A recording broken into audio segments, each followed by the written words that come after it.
Ay, teka lang. Teka lang, hindi ba't si Alex yan? Alex, dito ka anak. Tita Eva, Lily, Tito Henry. Nakikiramay po ako. Pasensya na't ngayon lang ako nakarating. Walang problema, Alex. Salamat at nakarating ka. Ang tagal na rin nating hindi nagkita. Ngayon ka lang kasi bumalik dito sa baryo. Oo nga po, Tito. Ilang taon din ako napalayo. Pero nang mabalitaan kong si Tita Cecilia, agad akong nagbiyahe. Sayang nga, Kuya Alex. Kung nandito ka lang noon pa, baka sakaling natulungan mo pa si nanay. Alam mo na, albularyo ka na ngayon, di ba? Oo. Medyo minana ko na rin ang kaalaman ni tatay pero kung nalaman ko lang sana agad ang kalagayan ni Tita Cecilia. Nako, kung sinabi lang ni Henry noon, baka naipagamot pa yan. Abay, hindi mo alam, Alex. Kahit anong galing na mga doktor, iba pa rin ang haplos at dasal ng albularyo. Ayaw ni Cecilia noon ng kahit anong albularyo. Laging sabi niya, sapat na ang gamot at dasal. Kaya hindi ko na pinilit. Nire-respeto ko po yun, Tito. Bawat isa naman ay may kanya-kanyang paniniwala. Pero masakit pa rin isipin na wala man lang akong nagawa para kay Tita Cecilia. Kung akong tatanungin, Mama, hindi dapat tinanggihan si Kuya Alex. Ilang tao na bang natulungan niya sa probinsya nila? Nakarating na nga sa akin ang mga balita dahil ilan sa mga nagamot ni Kuya mga kamag-anak ng kaklase ko noong elementary. Si Tonya nga. Nabalitaan ko na halos kalahating katawan paralisado. Pero ngayon, nakakalakad na dahil kay Alex. Wala na rin tayong magagawa pa. Tapos na. Ang importante, maayos si Cecilia ngayon. Nakahimlay ng payapa. Teka lang po, Bakit, Kuya? parang may tumutulo mula sa kabaong. Diyos ko, ano na naman to? Aba, dugo yan ah. Bakit may dugo? Hindi ba't ilang araw na siyang nakaburol? Bakit may sariwang dugo pa? Ay nako, hindi magandang senyalis yan. Ilang binabangkay na sa lugar na ito ang kinakikitaan ng ganyan. Ay, kinikalabutan tuloy ako. Laging sinasabi pa naman ng aking lola noon na pag may dugong tumutulo sa kabaong, ibig sabihin, hindi matahimik ang kaluluwa ng patay dahil may kulang na parte sa katawan nila. Tita, wag ho muna tayo mag-isip ng masama. Baka naman, simpleng problema lang ng pagkakaayos ng bangkay. Pwedeng may sugat na hindi natuyo ng tama nung inimbalsa mo. Kuya, huwag ka masyadong maingay. Nandito si Sarah, oh. Sarah? Oo, siya yung imbalsamador. Ano naman kung nariyan siya? Magaling naman na embalsamador si Sarah. Basta ako, masama ang kutob ko. Hindi na normal ito. Na bawat may mamamatay kinakikitaan ng ganyan. Sunod-sunod pa naman ang mga namamatay sa lugar natin. Ay, kaunti na lang talaga. Iisipin ko ng may aswang na umaaligid sa baryong ito. Mama, isa ka pa naman eh. Huwag kang mag-ingay ng ganyan sa harap ng mga tao. Lalong kinikilabutan yung mga nakikiramay. Pero bakit nga may dugo pa? Hindi ba dapat tuyo na ang katawan pag naimbalsa mo na? Baka naman hindi magaling yung nakuha yung imbalsamador, Tay. Aba, sino lang ba ang imbalsamador dito? Hindi ba't si Sarah lang naman? Alangan namang dumayo pa ako sa malayo para humanap ng ibang imbalsamador. Ay nako, ewan. Pero iba talaga ang kutob ko riyan. Ang mabuti pa, Alex, total ay albularyo ka naman. Tingnan mo kung anong lagay ng katawan ni Cecilia, ha? Huwag na, Eva. Hayaan mo na. Huwag na natin pakialaman ang katawan ni Cecilia. Pero Tay, kung totoo ngang may kakaiba, hindi ba't masabuting malaman agad? Ay, hindi ba mas masamang binubuksan-buksan ng kabaong? Lalo na't pinapakialaman ng bangkay. Gusto nyo bang magdala yun ng malas sa atin? Kung sa bagay nga. Pero ikaw, Kuya Alex, panigurado ako, may alam ka sa mga ganito. Palagay mo anong dapat nating gawin. Hindi ko pa alam. Pero kung tutusin, ang dugo ng patay ay hindi basta lumalabas kung walang dahilan. Huwag nyo nang ang palakihin. Nagpapahinga na si Cecilia. Makikiramay po ako sa inyo, Mang Henry. Mauna na po muna ako, ha? Naghihintay na po ang anak ko sa akin, eh.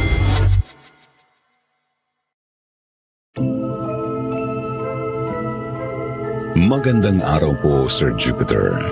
Ako nga po pala si Sarah. Hindi ko po tunay na pangalan. Binago ko rin po ang mga pangalan ng mga tauhan sa kwento kong ito. Isa po akong single mom ng anak kong 20 taong gulang. Natawagin lang natin sa pangalang Mia. Nakilala ko po ang ama ni Mia noong ako ay 20 taong gulang pa lamang. Isa siyang dayuhang magsasaka noon at agad kong nakapalagayan ng loob. Hindi nagtagal, nagsama na po kami dahil nakita ko siyang mabuting lalaki. Ngunit isang gabi nagising ako dahil sa malalakas na sigaw ng mga tao sa labas ng aming tubo. Malalaking bato ang inihagis nila sa aming bahay at tinamaan ang tiyan ko na 9 na buwan noon. Nang bumagsak ako sa lupa, ininda ko ang sakit. Tumama naman ang sulo ng apoy sa katawan ni Ramon kaya siya ay namatay.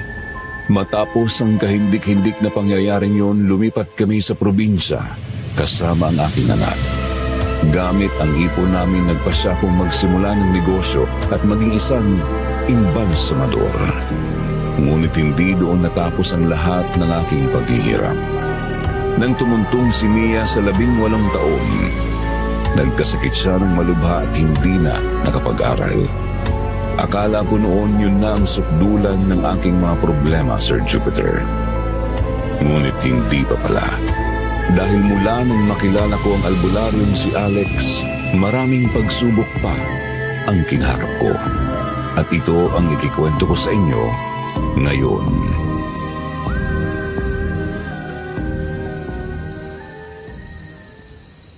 Ay teka Sarah, huwag ka munang umalis. Ay sasabihin ako. Bakit po, Aling Eva? Sandali lang to. Pakilala muna kita kay Alex. Apo ko siya sa pamangkin. Kararating lang galing malayo. Wala na kaming bakanting tutuluyan niya eh. Puno na ang bahay. Baka naman pwedeng sa bahay mo muna siya makitulog ha. Ay nako tita, wag na po. Nakakahiya kay Sarah. Hindi bali na. Dito na lang ako sa upuang kawayan. Wala namang problema ang tulugan sa akin. Ano ka ba kuya? Mahirap yun. Ang daming tao dito sa Lamay. Hindi ka makakakuha ng maayos na pahinga. Buti nga andyan si Sarah. Kaunting lakad lang naman ang bahay niya dito. Kung ayos lang po kay Alex, wala naman pong problema. May espasyo pa naman po sa bahay. Hindi Sarah, nakakahiya sa'yo. Hindi na talaga kailangan. Ay ewan ko sa'yo Alex. Lagi kang ganyan. Kung saan-saan ka nakikitulog sa ilalim ng punong kahoy nung bata ka, hindi mo alintana. Ngayong may maayos na tutuluyan, ayaw mo pa. Tama si Mama. Tsaka, close naman kami ni Sarah. Parang kapatid ko na rin yan. Hindi ka naiba sa kanya. Tama si Lily, wala ka naman dapat ikahiya. Kung ako lang din ang tatanungin, mas kampante ako na may kasama si Mia ngayong gabi. May kailangan din kasi akong gawin ngayon eh. At least, hindi siya nag-iisa habang wala ako sa loob ng bahay. Pero hindi ko naman kilala si Mia ng husto. Baka mailang pa siya sa akin bigla. Hay nako kuya, si Mia? Napakabait nun. Tsaka mabuti na rin yan. May sakit kasi itong anak ni Sarah eh. Malay mo, alam mo kung paano gamutin. Kahit hindi naman na. Ilang beses ko na rin naman na siya napatingnan sa albularyo eh. Ano ka ba Sarah? Iba tong pinsan ko. Galing pa to sa malayong probinsya kaya iba talaga ang alam niya sa panggagamot. Sige na Alex. Pahaba pa naman ang mga gabi ng Lamay. Alam kong pagod ka na rin sa biyahe at kailangan mo ng maayos na pahinga. Sige na nga, kung yan ang ikakampante nyo. Pero sa isang kondisyon. Ano na naman? Hindi ako tatagal. Pahinga lang ng ilang oras tapos balik agad ako dito sa Lamay. Oo na. Kung ganun, mauna na po kami ha. Oras na rin po kasi ng pag-inom ng gamot ni Mia. Ay mabuti pa nga. Salamat Sarah ha. Buti na lang talaga at nandito ka. Walang anuman po.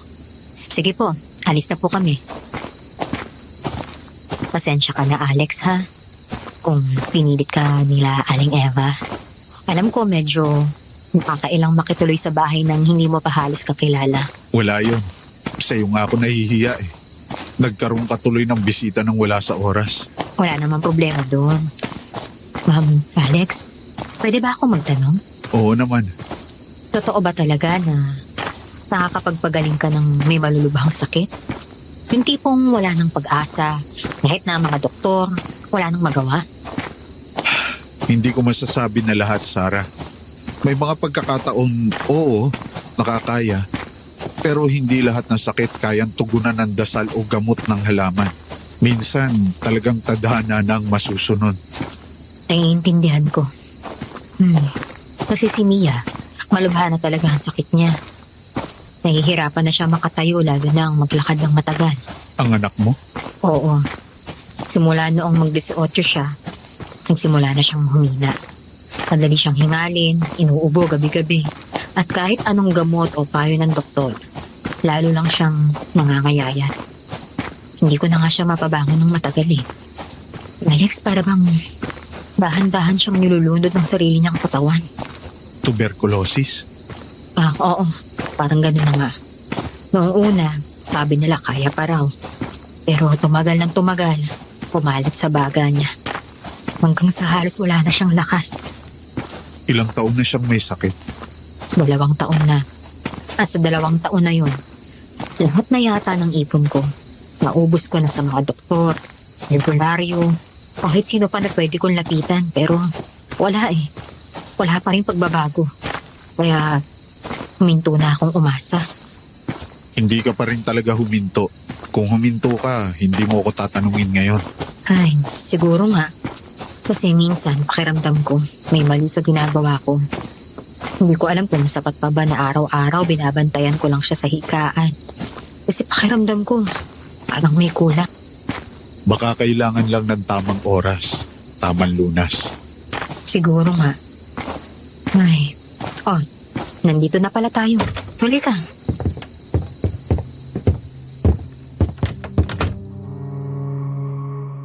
Pumasok kami sa loob ng bahay at nakita ko ang bahagyang paglibot ng paningin ni Alex sa paligid.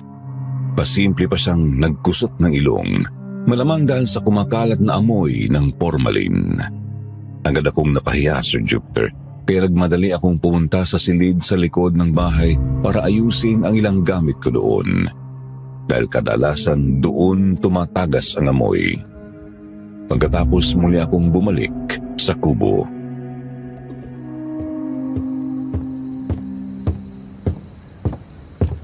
Upo ka muna, Alex. Pasensya ka na talaga sa amoy, ha? Hindi mawala-wala yan kahit anong gawin ko eh. Walang problema. Pero siguro nga, mas mabuti kung medyo malayo ang kwarto mo sa mismong lugar ng pag-iimbalsa mo para hindi lumipat ang amoy dito sa bahay. Ay, oo nga. Kaya lang, maliit lang ang espasyo ko. Saka, wala na akong mapaglagyan pa eh. Kaya, ayun, tiis-tiis na lang talaga kami ni Mia. Ma, ikaw na po ba yan? Siya ba si Mia? Oo, halika, papakilala kita. Mia? Anak? Ma, Anak, may bisita tayo. Siya si Alex, pamangkin ni Aling Cecilia. Dito muna siya makikituloy sa atin ngayon, anak, ha? Puno na kasi yung bahay nila Mang Henry. Wala na siyang matutulugan doon. Hello Mia, pasensya ka na. Ilang araw lang naman ako at babalik na rin ako sa probinsya namin pagkatapos ng libing ni Tia. Tawagin mo na lang pala akong Kuya Alex. okay po. Pasensya na po pala. Hindi na po ako makatayo para batiin ka ng maayos. Walang problema. Nga pala, anak, isang albularyo si Alex. Kung ayos lang sa'yo, gusto sana kitang patingnan sa kanya. Pero ma, hindi ba napag-usapan na po natin to? Hayaan niyo na po ako kung anong mangyari sa akin. Handa naman na po ako, mama. Mas lalo lang po akong nahihirapan pag nakikita kitang umaasa pa. Huwag niyo sabihin yan. Hindi pa tapos ang laban mo. Hindi ko rin naman kayang pabayaan ka na lang. Kaya habang may nakikita pa tayong paraan, hayaan mo na ako, anak, ha?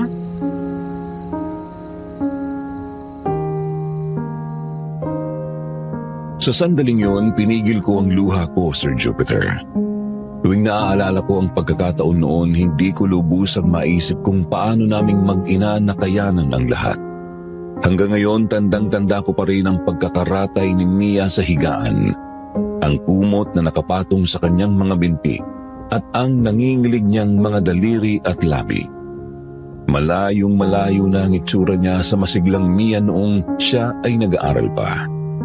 At sa tuwing nakikita ko ang picture frame na nakasabit sa dingding, wala akong magawa kundi malungkot at pigilan na lamang ang luha. Hindi nagtagal, humakbang palapit sa higaan si Alex. Kumpara sa mga albularyong nakilala ko, hindi siya nagpapakita ng anumang emosyon sa akin sa mga oras na yon. Para bang sinasabi niya na magiging maayos lamang ang lahat.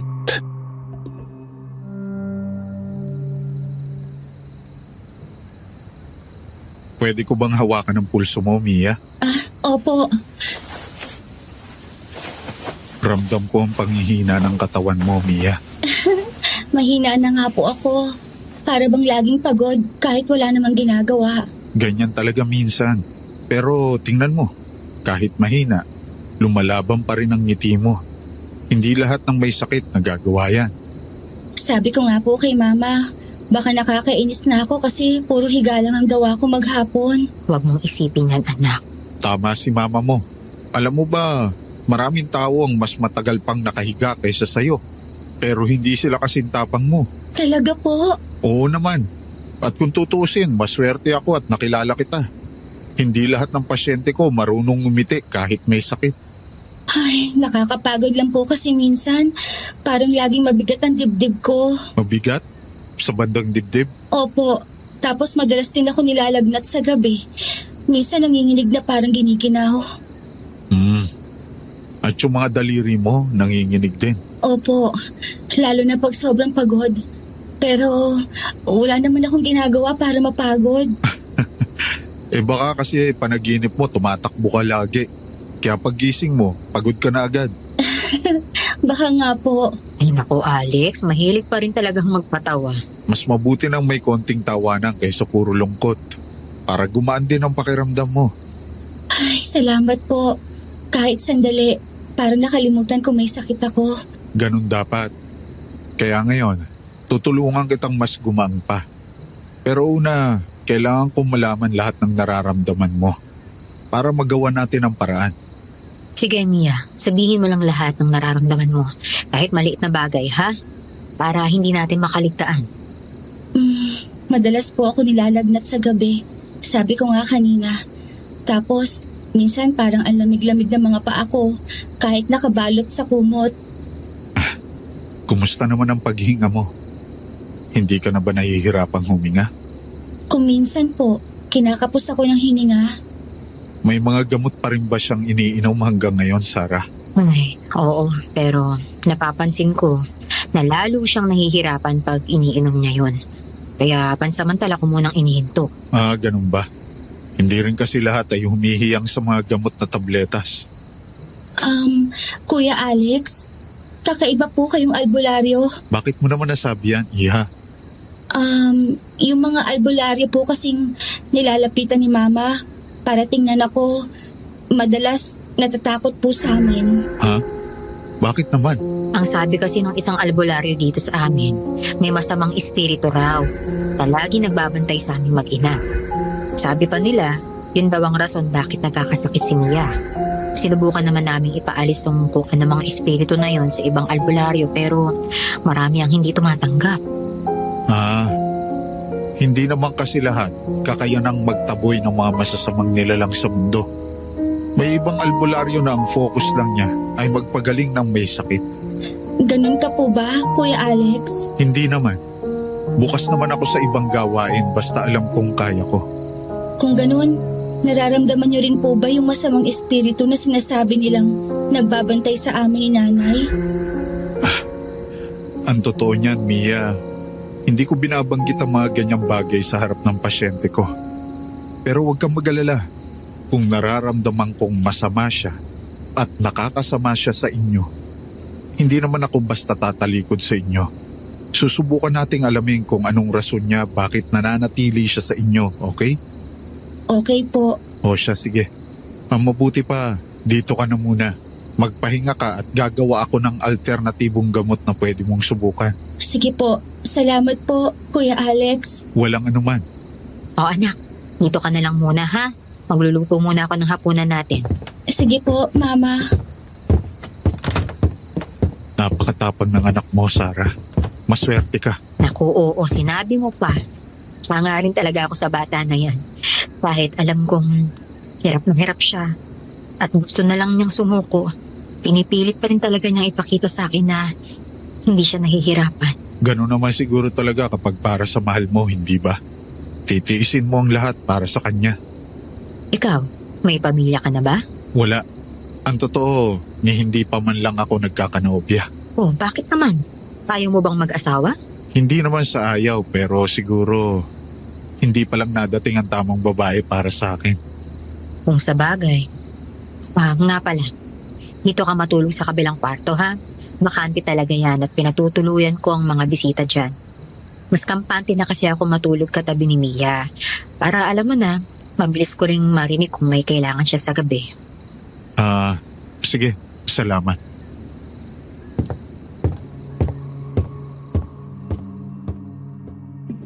Iniwan ko na noon si Alex sa sala at agad akong tumuloy sa kusina para magluto ng panghapunan. Habang naghahanda ng mga sangkap, abala ang isip ko sa pag-aalala sa iba't ibang bagay nang bigla akong makaramdam ng malamig na presensya sa aking likuran.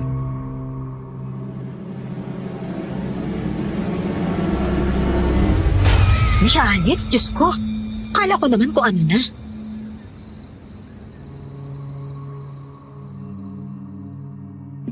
Paglingon ko, halos mapatalon ako sa gulat nang makita kong nakatayo doon si Alex. Tahimik at nakatitig sa akin na parabang may malalim na iniisip.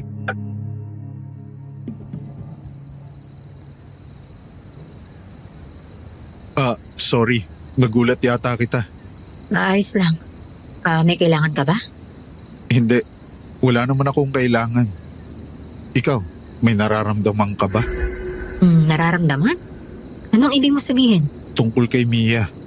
Yung sinabi niya kanina na may masamang espiritu raw na lagi nagbabantay sa inyo. Sa totoo lang, hindi ko sana tatanungin agad pero gusto ko marinig mula sa'yo. Alex, hindi ko alam kung dapat ko bang paniwalaan yun pero oo, may mga pagkakataon talaga na para bang may nakatingin sa amin eh. Kahit wala namang tao. Gaano kadalas? Sa totoo lang, halos araw-araw. Basta parang may malamig na dumadaan at kahit hindi ko nakikita, alam kong nariyan siya. Hindi ka ba natatakot? Siyempre natatakot ako. Pero ano magagawa ko? Ang mahalaga sa akin, mabantayan si Mia. Hindi ko na lang masyadong pinoproblema ang bagay na yan. Ang mahalaga, mapagtuunan ko ng pansin si Mia at isa pa, hindi naman niya kami sinasaktan. At hindi ka ba nagtataka? Bakit hanggang ngayon nandiyan pa rin siya? Hindi ko na gustong isipin pa para hindi na rin matakot si Mia. Bakit? Iniisip mo rin ba na siya ang rason bakit may sakit ang anak ko? Hindi. Alam mo, Sarah, hindi lahat ng espiritong nakabantay masama. May ilan nagmamasid lang. Pero kapag ang presensya ay malamig at nakakapanghina, doon ka dapat mag-alala. Ganun ba? Alex, ramdam mo ba siya rito? Ang totoo, hindi ko pa masasabi ngayon. Hindi ako nagmamadali magbigay ng sagot. Mas gusto kong alamin muna ang totoo mula sa inyo mismo. Hindi ko alam kung anong totoo ang dapat kong sabihin. Basta alam ko, may mga gabing bigla na lang umiiyak si Mia. Sasabihin niyang may nakaupo sa paanan ng higaan niya. At ikaw, nakikita mo ba? Hindi, pero ramdam ko. Kasi kahit ako, hindi matutulog sa gabi. Sige, huwag ka muna mag-alala. Susubukan kong alamin kung sino siya at ano ang pakay niya sa inyo habang nandito pa ako sa probinsya ninyo. Salamat ha.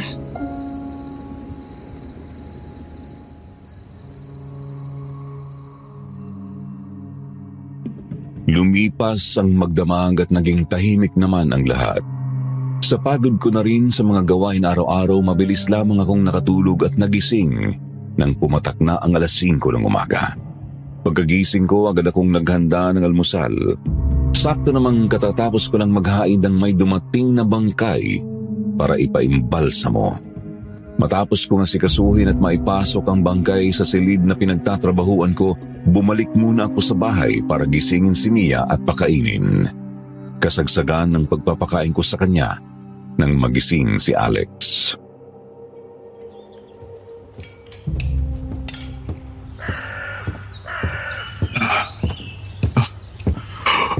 Magandang umaga. Oh, gising ka na pala. Good morning, Alex. Good morning po, Kuya Alex. Good morning, Iha. Kumusta ang gising mo? Medyo mas magaan po ngayon. Salamat po sa ipinainom ninyo sa aking herbal kagabi. Naging mahimbing po ang tulog ko kagabi. Mabuti naman kung ganon. Oh, siya, Alex. Sabayan mo na lang kami ni Mia dito sa almusal. Pasensya na ha, hindi ka na namin nahintay. Kailangan ko na rin kasing mag-umpisa sa trabaho. Nako, walang problema. Pasensya ka na rin. Napahaba ang tulog ko kagabi. Siguro dala na rin ang pagod sa biyahe. Natural lang yun. Malayo ang pinanggalingan mo eh. Napis ngayon, nakabawi ka na ng lakas. Oo nga po. Mas okay yun para may energy ka. Salamat, Mia. Nga pala, babalik ka ba ngayon sa bangkayan? Oo, doon na muna ako magpapalipas maghapon. Baka mamayang gabi sumali rin ako sa pagbabantay. Sige. Sabi na lang na susunod na lang ako ha. May gagawin kasi ako ngayon eh. May iimbalsamuhin ka ba ngayon? Oo, hinihintay ko lang na dumating. Mukhang sunod-sunod nga ang namamatay ngayon ah. Oo nga eh. Ganito talaga rito. Ewan ko ba kung bakit. Pero basta may mamatay na isa, ang susunod-sunod na talaga agad. Opo, Kuya Alex.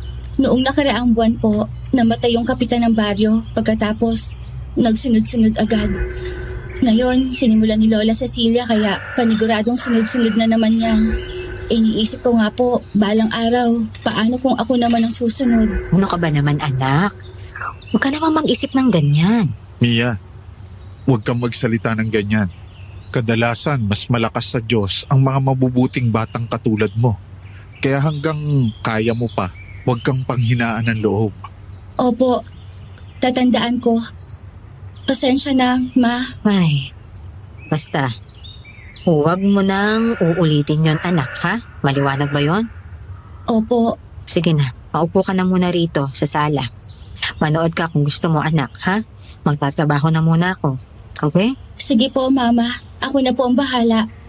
O sige Alex, kain ka lang dyan ha? Mauna na muna ako. Sige.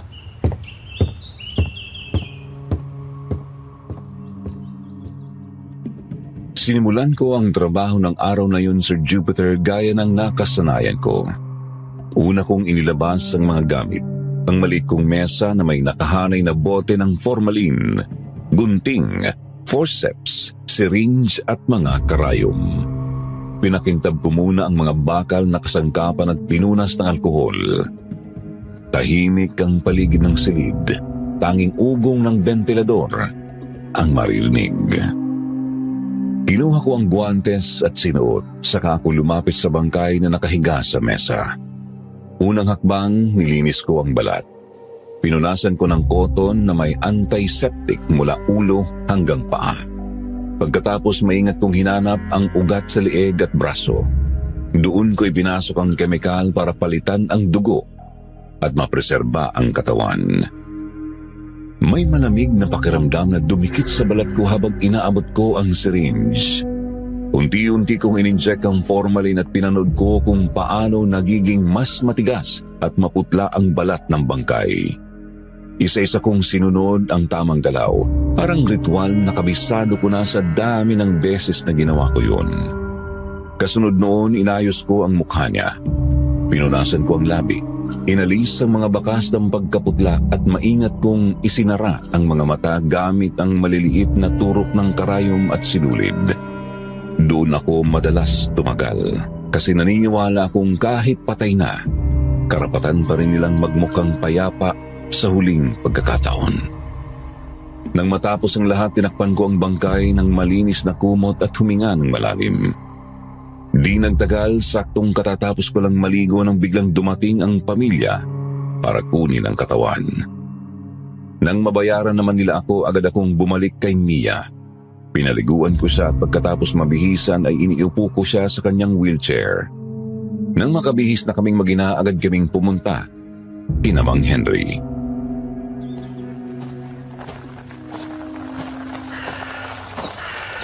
Sarah! Nandito na pala kayo. Tita Lily, magandang umaga po. Magandang umaga rin, Iha. Kumusta ang pakiramdam mo ngayon? Medyo magaan naman po. Mabuti naman. Salamat sa Diyos. Huwag ka masyadong mag-alala. Gagaling ka rin. Salamat Lily. Nga pala, Sabi ni Mang Henry kahapon, pumunta ako rito kasi kailangan yata ni Aling Eva ng katulong sa kusina. Oo, ang dami kasing tao ngayon eh. Pero parang may nakuha na si tatay na tutulong. Ang mabuti pa, samahan mo nilang si Kuya Alex. Samahan saan? Mag-aasikaso ng paglilibing na ni nanay. Alam mo naman si Kuya Alex, baguhan lang dito sa baryo natin. Wala siyang alam sa dapat puntahan. Okay lang naman sa akin pero okay lang ba na kami ang mag-aasikaso nun? Oo naman. Hindi kasi kami makaalis dito eh. Mahirap pag kami ang wala at halos dagsain kabibigla ng mga makikiramay na galing pa sa Maynila. Huwag ka mag-alala.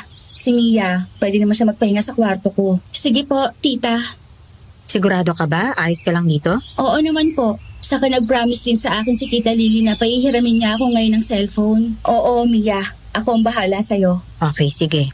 Basta, wag na lang masyadong tumitig sa gadget, ha? Hindi maganda yan sa'yo. Opo. Oh, ayun na pala si Kuya Alex eh. Bakit? May problema ba? Wala naman kuya, pero ano kasi, kung pwede sana na ikaw at si Sarah na muna ang mag-aasikaso ng magiging puntod ni nanay. Alam mo naman si tatay, hindi kakayanin yun. Si nanay Eva naman, abala sa kusina. Hindi na nga yun naaalis dun eh. Ako naman bahala kay Mia kaya masasamahan ka naman ni Sarah. Ganun ba? Akala ko ba kailangan din ang makakatulong dito sa kusina? Huwag ka na mag-alala sa kusina. May iba na nakaalalay kay nanay Eva. Ang kailangan ngayon, siguraduhin maayos ang puntod bago ang libing bukas ng hapon. Sige, walang problema. Basta't may kasama nga ako. Kaya naman siguro namin. Huwag ka mag-alala. May magbubungkal naman ng lupa. Kayo na lang magbabantay at titiyak na tama ang lugar at ayos ang lahat. Sige. Kami na ang bahala. Sige anak, huwag mo nang pahirapan ng tita Lily mo, ha? Aalis muna ako saglit. Sige po, ma. Ingat po kayo. Huwag kang lalabas ng kwarto, anak. Alalahanin mo. Bawal kang mapagod. Opo. Kuya, ikaw na bahala kay Sarah, ha? Sige, aalis na kami habang maaga pa. Ang dinig ko sa balita, may low pressure daw ngayon eh.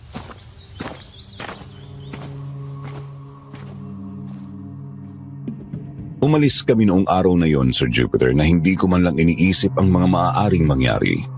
Ang pakiramdam ko ay magiging normal lamang ang lahat. Wala rin namang mali siya para sa akin ang pagsama ko kay Alex dahil magalang naman siya at maginoo. Ngunit ang normal na araw na yon ay hindi pala matatapos sa paraan kung paano ito nagsimula.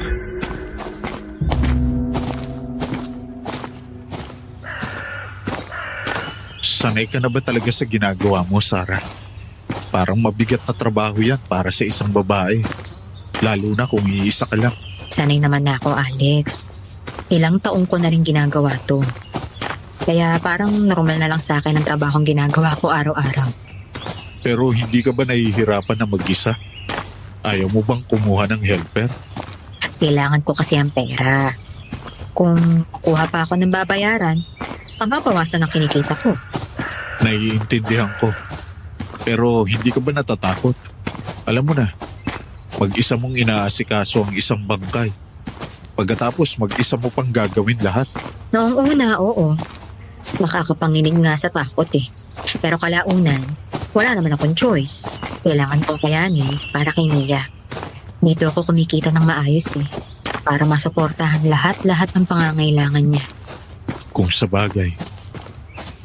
Ikaw, hindi ka ba nahihirapan sa pagiging albularyo?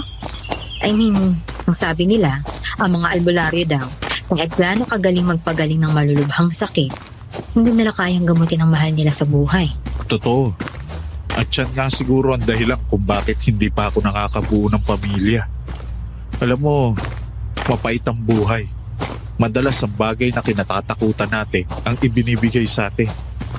Kung magkakaroon ako ng asawa at anak, paano kung hindi ko sila kayang gamutin? Hindi ko alam. Parang mawawalan ng silbi ang ginagawa ko kung mismong pamilya ko ay hindi ko kayang alagaan.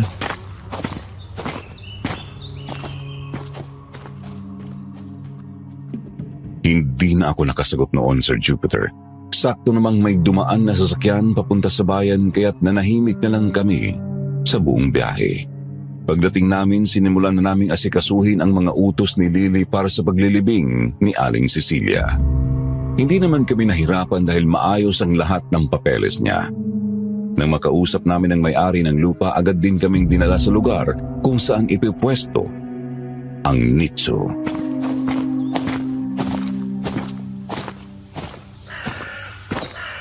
Wala na bang ibang pwesto? Parang masyadong malayo ito sa gate. Hindi ba mahihirapang buhatin ng kabaong dito? Wala tayong magagawa, Alex. Kung anong available na lupa ang ibigay sa atin, yun lang ang pwede. Paramihan sa mga bakante rito, makakontrata na eh. Ganun ba? Sa bagay, kaya naman siguro. Huwag kang mag-alala, Alex. Sanay na ang mga tao na para marating ang dulo ng mga puntod na to, kailangan nilang apakan ng ibang nicho. Ganito talaga rito. Hindi lang ako sanay. Probinsya din naman sa amin pero hindi ganito ang klase ng libingan. Siguro nga naninibago ka lang.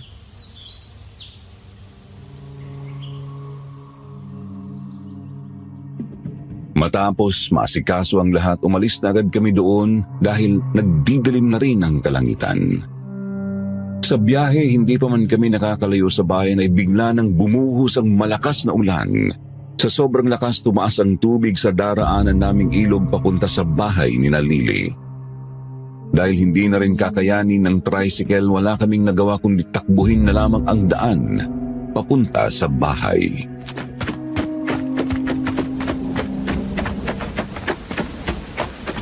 Dito na muna tayong magpalipas ng ulan, Alex, ha?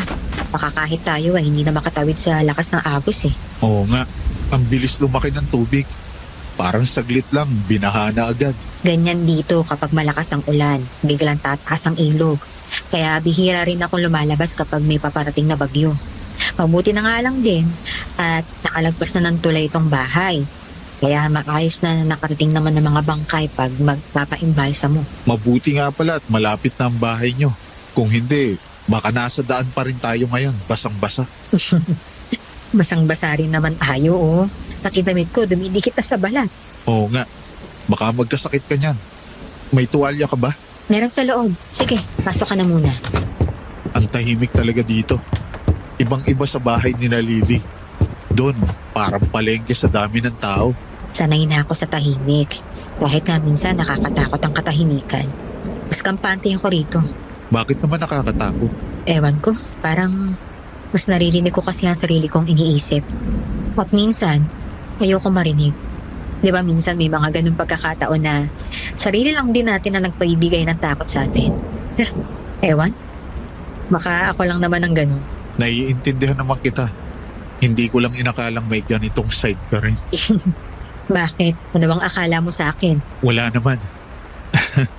Pero seryoso, Sarah. Hindi biro ang ginagawa mo. Mag-isa mong binubuhay si Mia.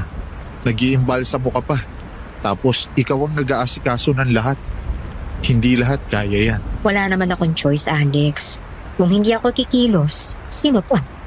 Hindi ko rin kayang humingi ng tulong palagi. Pero minsan kailangan mo ring magpahinga. Tao ka lang rin naman. Napapagod. Alam ko. Pero sa totoo lang, mas okay na rin tong wala akong inaasahang ibang tao. Bakit naman? Hindi naman masamang humingi ng tulong. Huwag kang ganyan. Baka mamaya kung ano ang iniisip mo dyan, ha? Bakit? Ano bang iniisip mo? Wala naman akong masamang ibig sabihin. Basta, wag na lang. Hindi maganda na may mga salitang mahirap ipaliwanag. Alam mo, masarap kang kausap. Kahit papakiramdam ko, ang dami mong tinatago. Hindi lahat ng bagay kailangan ipakita, Alex. Alam ko naman, Sarah. Hindi ko lang alam kung maiintindihan mo. Pero iba ang tingin ko sa'yo. Huwag, Alex. Huwag mong simulan yan. Bakit? Takot ka rin ba? Alex, ano bang ibig mong sabihin? Baka nilalamig ka lang. Sandali, manang kukuha ng tuwalya, ha? Sarah, sa dami ng nakilala kong tao, ang bilis kumaan ang pakiramdam ko sa'yo. Palagay ko, iba ka.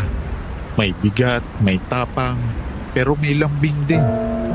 Hindi ko alam kung paano mo nagagawa to sa akin ng ganito kabilis na panahon. Nadadala ka lang siguro ng sitwasyon. Hindi. Kahit kahapon pa lang tayo nagkakilala, ramdam ko na. Alex, Sarah,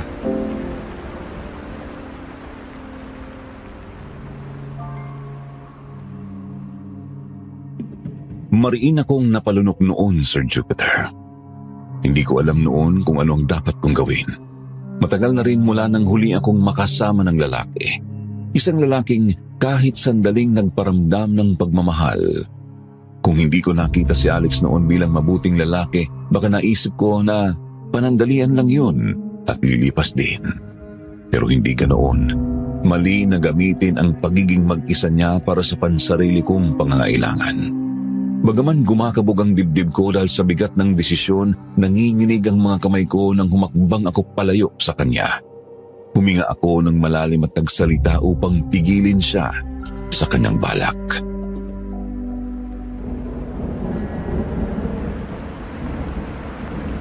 Huwag. Hindi pwede to. Bakit naman? Wala naman tayong mga asawa pareho, hindi ba? Alam ko. Pero, magkakamali ka lang kung itutuloy mo pa yan. Marami na akong kailangang unahin sa buhay ko. Hindi ko na kayang isingit pa mga ganyang bagay. Sarah, pasensya na. Akala ko, Hindi. Ako ang dapat humingi ng tawad. Nadala lang ako. Hindi tama to. wala kang dapat ikahiya. Natural lang na maramdaman niya. Hindi, Alex. Magkaiba tayo ng mundo. May anak ako. May responsibilidad. Hindi ako pwedeng basta na lang madala ng emosyon. Naiintindihan ko. Hindi kita pipilitin. Salamat. Pero sana, huwag na natin pag-usapan to, ha? Wala namang nangyari. Wala nga ba?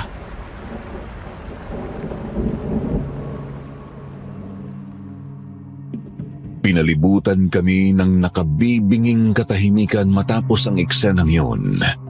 Agad akong dumiretso sa banyo para magpalit ng damit at paglabas ko, bihis na rin siya. Dahil malakas pa rin ang ulan noong oras na yon, nagpasya akong dumiretso na lang muna sa kabilang silid kung saan pinagtuunan ko ng pansin ang pag-aayos ng mga gamit ko para sa pag-iimbalsamo.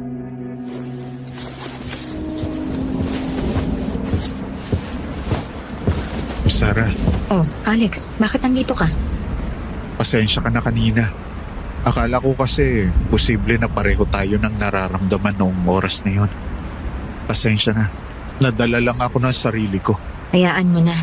Kalimutan na natin yun. Baka kailangan mo ng tulong. Nakakainip din kasi sa sala eh. Hindi na. Kaya ko na to. Nag-aayos lang naman ako dito para bukas nakahanda na yung mga gamit ko para sa darating na bangkay. Ah, ganun ba? Ano pala tong metal na kahon? Para saan? Yan ba? Ako wala yun. Pinaglagyan ko lang ng mga kailangang gamit. Pero bakit parang malamig? Pwede ko bang buksan? What? Sorry. Hindi ko alam na bawal hawakan. Alex, bakit ka ba nakikialam? Umalis ka na nga lang muna, pwede ba? Bakit ka pa kasi sumunod dito? Wala akong masamang intensyon, Sarah. Gusto ko lang talagang kausapin ka. Para saan? Dahil kanina? Ano bang nangyari? Wala naman, di ba? Hindi. Alam kong wala pero... Pwede ba? Tigilan mo yan, Alex, ha? Pinatuloy kita sa bahay ko dahil malaki ang utang na loob ko sa pamilya mo. Pero hindi para sa kung ano pang bagay. Bakit? Ano bang kinakatakot mo? Wala akong ikinatatakot. Pero hindi mo kasi naiintindihan eh. Hindi nga pwede. Marami na akong problema sa buhay ko. Kaya subukan nating magtulungan, di ba? Nababaliw ka na ba? Ngayon lang tayo nagkakilala pero sasaluhin mo na ang problema ko? Alex, hindi ako ganong klaseng babae. Kahit gaano pa kahirap, gagapangin ko lahat yan nang hindi ko kailangang umasa sa lalaki. Sarah, hindi naman tayo mga bata. Alam na natin kung paano tumakbo ang buhay. Hindi na uso ang pambobola sa edad natin. Kaya lang ang sinasabi ko, hindi lang naman tulong ang pinupunto ko dito eh. Yung alam mong lagi kang may kasama sa buhay kahit gaano pa kahirap yan. Hindi ko kailangan yan. Bahala ka. Kung yan ang pasya mo, wala naman akong magagawa eh.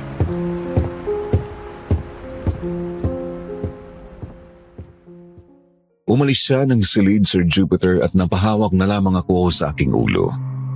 Nang mahimasmasan, agad kong nilapitan ang kwadradong metal na kahon at binuksan ito. Sa loob, tumambad sa akin ang usok na nagmumula sa malamig na yelo. Nang makita ko ang mga bote sa loob na matagal ko nang iniimbak, huminga ako ng malalim. Doon kinuha ko ang isang bote. Kumuha ng syringe sa gilid at itinusok sa bote para kunin ang pulang likido. Pagkatapos kinuha ko rin ang isa pang bote ng pulang likido na nasa pangalawang bahagi ng built-in refrigerator. Nang mailagay ko ito sa isa pang syringe at makumpleto na ang kailangan ko, agad akong dumiretso sa harap ng microscope sa gilid. Ipinatak ko doon ang pulang likido at sinilip ang microscope. Gaya ng dati, kakaiba pa rin ang nakikita ko. Pero nang lagyan ko ng isang patak ng isa pang likido, doon lamang naging normal ang imahe. Bagsak ang balikat ko nang ibinalik ko sa lalagyan ang mga ginamit ko. Tinapon ang syringe at inayos ang mga kagamitan.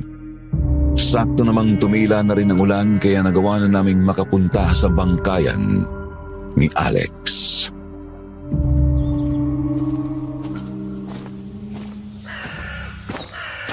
Oh, kumusta ang lakad nyo?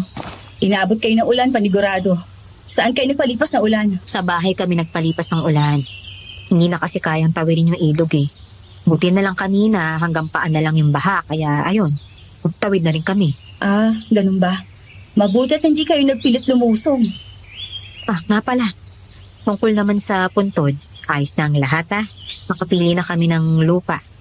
Maayos na rin ang papeles. Oo, nagkausap na rin kami ng may-ari. Wala nang magiging aberya bukas. Salamat talaga. Hindi ko alam kung paano kung wala kayo. Wala yun, Lily. Kamusta naman kayong dalawa? Hindi ba kayo nahirapan? Hindi naman. Hindi ka ba naman nailing dito sa pinsan ko, ha, Sarah? Hindi naman. Wala naman naging problema. Talaga ba? Pero bakit parang iba naman ang itsura ng mga mukha niyo ngayon? Ayos na ba talaga kayo? Wala. Pagod lang siguro. Oo, medyo nakakapagod din ang lakad. Pero ayos lang, basta natapos namin ang dapat tapusin. Sige na nga. Baka ako lang nag-iisip. Lily, kung ayos na ang lahat dito, mauunan na rin kami ni Mia, ha? Ngayon na? Hindi ba pwedeng bukas na lang? Akala ko ba dito na muna kayo sa bangkayan ni Mia? Hindi na siguro. Sasama naman ako bukas sa libing, Lily. Kaya uuwi na muna kami ng anak ko, ha? Sandali. Kung ang iniisip mo gagabihin ka sa daan, narin naman si Kuya Alex.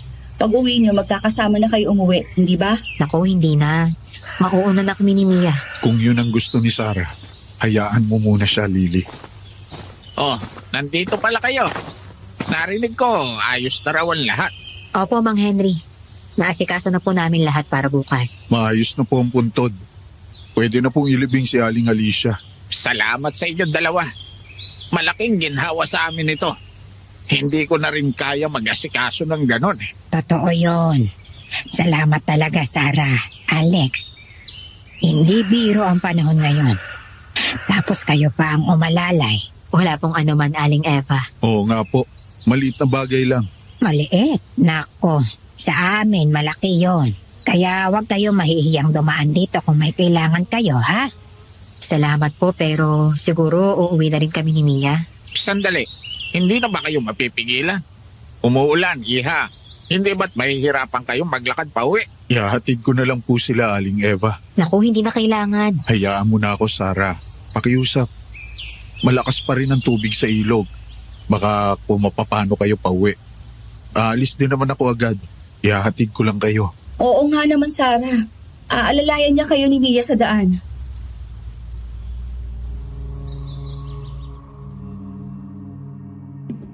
Ang problema sa akin, Sir Jupiter, ay pag nakikiusap si Lily, hindi ako makatanggi. Siguro dahil malaki talaga ang utang na loob ko sa kanila noong mga panahong yon. Noong bagong lipat pa lang kasi kami ni Mia, sila ang tumulong sa akin upang mabuhay sa panibagong probinsya. Dahil sa sinapit ko noon nang mamatay ang ama ni Mia, natakot ako sa tao at nahirapan akong makisama sa iba. Pero dahil sa pagmamalasakit nila, unti-unti akong nakabalik sa normal na buhay. Maliban na lamang ng magkasakit si Mia. Kaya noong hapon na yun, magkasama naming inalalayan si Mia pauwi. At gaya ng pangako ni Alex, umalis nga siya agad matapos lamang ihatid kami.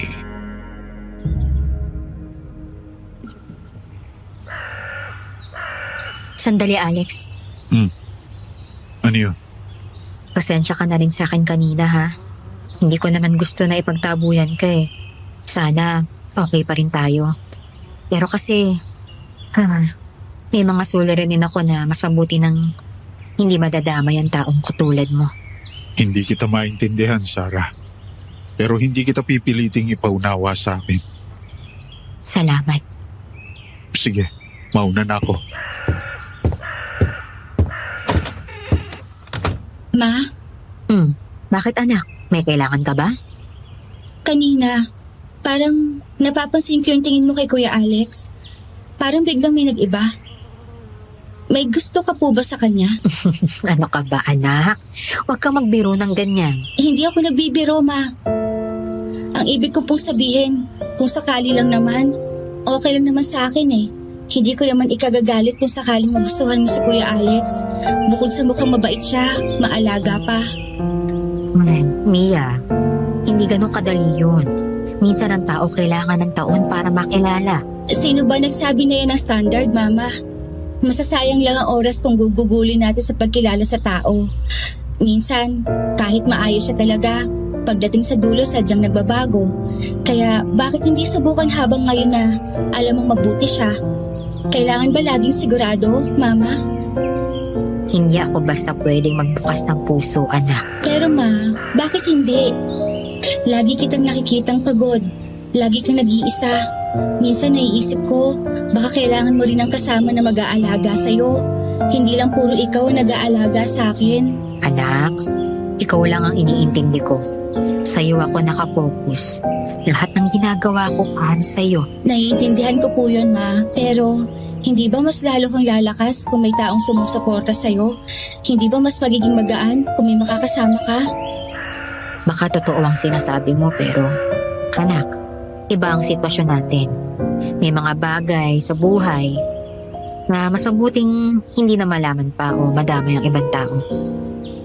Natatakot ka ba, Mama? Oo, Mia. Natatakot akong madamay ka.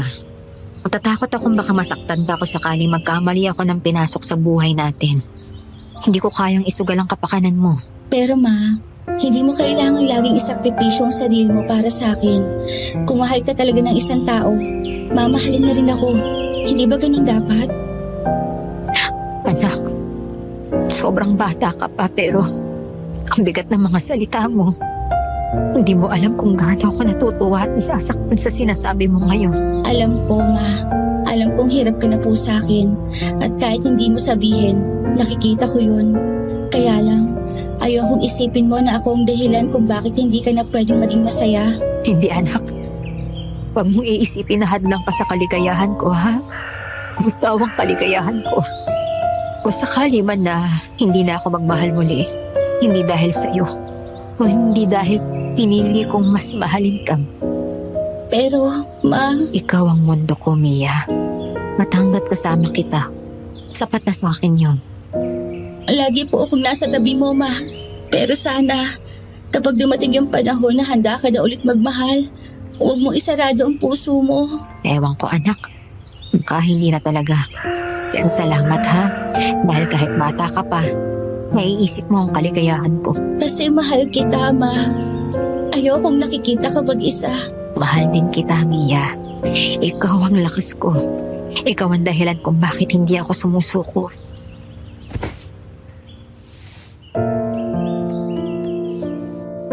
Niyakap ko si Mia ng mahigpit para bang ayaw ko na siyang pakawalan. Sa mga sandaling yun, ramdam ko ang lahat ng takot, pangamba at bigat ng mundo na araw-araw kong pinapasan. Ang yakap niya ang nagsilbing paalala na hindi ako nag-iisa. Pero kasabay noon ang hapdi ng katotohanang wala na akong ibang inuuna, kundi siya. Siya lang ang anak kong si Mia, ang natitirang dahilan ng bawat paggising ko sa umaga. At sa bawat tibok ng puso ko, ipinangako kong gagawin ko ang lahat para mapanatili siyang buhay.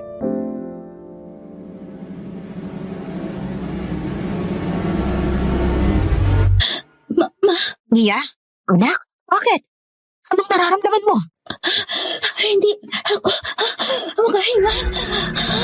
Diyos ko, sandali lang. Sandali, anak, ha? Huwag ka magsalita. Kumalma ka. Sakit! Sandali, anak. Sandali lang. Diyos ko, kukunin ko lang ang gamot ko sa kwarto.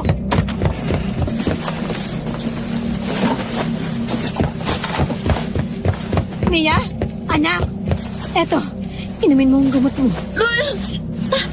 Nay! Hindi po yan. Ayoko po yan. Kailangan ko ng... Diyos ko, Mia, anak ko. Sandali, anak. Kukuha ko ng kailangan mo, ha? Hintayin mo lang ako, anak. Huwag kang lalabas. Please. Bibigay ko sa iyo ang kailangan mo. Dali-dali akong tumakbo sa labas ng bahay at agad pumasok sa silid kung saan ako nag-iimpalsamo. Binuksan ko ang metal na kahon at halos nanginginig ang mga kamay ko habang dinadampot ang Tupperware na nakalagay sa ilalim. Nanginig pa rin ang mga kamay ko habang hawak ang malamig na lalagyan bago muli akong tumakbo palabas ng bahay. Pakiramdam ko noon, Sir Jupiter, ay nauubusan na ako ng lakas habang ako mismo ang naglahad ng sisidlang yon sa harap ng anak kong si Mia. Hindi yun unang beses, Sir Jupiter, pero nang makita ko kung paano dali-daling hinawakan ni Mia ang laman ng Tupperware at agad na isinubo sa kanyang bibig na parang sabik na sabik, tuluyan na lamang akong napaiyak. Dahan-dahan lang, anak. Opo. Diyos ko. Ma, sorry po. Hindi ko po sinasadya na maging ganito. Hindi ko lang po kaya pigilan. Sorry. Sorry po. Alam ko, anak. Alam ko. Hana, naiintindihan kita, anak ko, ha? Hindi mo kailangan humingi ng tawad. Kasalanan ko to. Hindi, ma. Wala po kayong kasalanan. Hindi mo po kasalanan na naging halimaw ako. Sorry, ma. Tumingin ka sa akin, anak. Hindi mo ginusto ito. Hindi ka halimaw. Gagaling ka rin. Gagawa si mama ng paraan, ha? Magtiwala ka lang sa akin, anak. Makakahanap tayo ng lunas para dito. Pero, ma, nawawalan na po ako ng pag-asa. Hindi ko na rin po iniisip na gagaling pa ako. Gusto ko na lang po mamatay. Diyos ko, anak. Huwag ka magsasalita ng ganyan. Hindi ko mapapatawad ang sarili ko kung ikaw mawawala. Huwag kong iiwan, anak. Gagawa tayo ng paraan, ha? Hindi ka magiging halimaw. Hindi ko na kaya. Ma, natatakot po ako na pati kayo masaktan ko kapag hindi ko napigilan ang sarili ko. Hindi. Ganito, anak. Makinig ka sa akin, ha? Mula ngayon, hindi ka muna lalabas ng bahay, ha? Mahanap muna tayo ng paraan para mawala ang sakit mo. Opo. Kaya natin to, anak. Makakayanan natin to. Salamat, ma. Mahal na mahal ko din po kayo.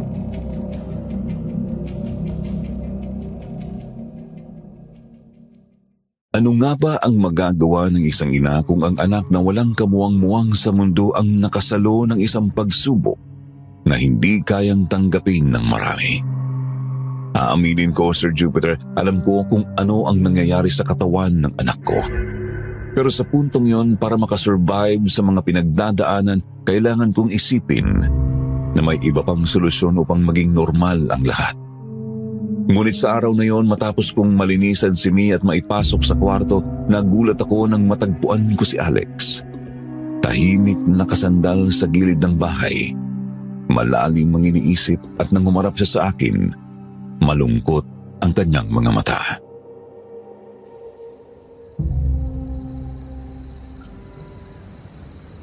Kanina ka pa ba dyan? Medyo matagal na. Narinig ko ang lahat, Sarah. Ano? Narinig mo? Oo, hindi ko sinasadya. Bumalik lang ako kanina kasi malaki na ulit ang baha sa ilog. Hindi na ako makatawid pabalik. Pero, sandali. Hindi mo naiintindihan, Alex. Huwag mo sasaktan ang anak ko. Shh! Hindi kita hinuhusgahan. Naiintindihan ko, Sarah. Mas lalo kong naiintindihan ang sitwasyon mo na sobra na ang bigat ng pasan mo. At nakikita ko kung paano mo ginagawa ang lahat para sa anak mo. Kahit masakit, kahit hindi ka tanggap-tanggap sa mata ng iba. Pero mali ang lahat, Alex. Alam kong mali. Kahit ako tuwing nakikita kong kinakailangan kong gawin yun. Para akong tinudurog. Ang sariling anak ko, minsan hindi ko na siya makilala. ako pa ang gumagawa ng bagay na hindi dapat para lang iligtas ang anak mo. Pero Sarah, ikaw ang ina niya. At wala nang mas tunay pa riyan kaysa sa pagmamahal na ipinapakita mo. Hindi lahat ng ina kayang tiisin ang ginagawa mo. Marami ang susuko. Marami ang tatakbo. Pero ikaw, nananatili ka. Lumalabang ka. Hindi ako sigurado kung pagmamahal pa ba ito o kabaliwan na lang, Alex. Araw-araw natatakot ako. Natatakot ako sa kung anong mangyayari sa kanya. Natatakot akong makaalam at higit sa lahat. Natatakot akong mawala siya sa akin. Wala kang dapat ikahiya. Kung ako man ang nakakarinig o nakakakita, wala akong ibang nakikita kundi isang ina na handang ibigay lahat. Hindi ko man lubos na maintindihan ang sakit na dinadala ninyo. Pero Sarah, pinaniniwalaan ko ang lakas mo. Hindi ko na alam kung hanggang kailan ko kaya, Alex. Hindi ko na alam kung tama pa ba ito o puro sinungalingan na lang ang papaniwalaan sa sarili ko. Minsan, hindi natin kailangan ng sagot kung tama ba o mali. Minsan, sapat na yung ginagawa natin dahil yun ang tanging paraan para mabuhay ang taong pinakamahalaga sa atin. At sa kaso mo, si Mia yun. Pero paano kung dumating ang araw na hindi ko na kayang itago? Paano kung malaman ng lahat? Paano kung lumala pa? Kung dumating man ang araw na yun, hindi ka nag-iisa. Nandito ako, Sarah. Hindi kita iiwan. Kahit makita ko pa ang lahat ng pinakamadilim na bahagi ng buhay mo. Alex, bakit mo ginagawa to? Bakit mo ko tinutulungan kahit ganito ako? Dahil nakikita ko ang totoo sa'yo. Hindi ang mga lihim. Hindi ang mga bagay na kinatatakutan mo. Kundi ang pagiging ina mo. Yun ang mas malakas kaysa sa lahat ng dilim. At kung may kahit anong bigat na kaya kong pasanin para sa'yo, gagawin ko. Ko, Alex. Hindi ko na talaga alam ang gagawin ko. Tahan na, Sarah. Naiintindihan kita. Tahan na.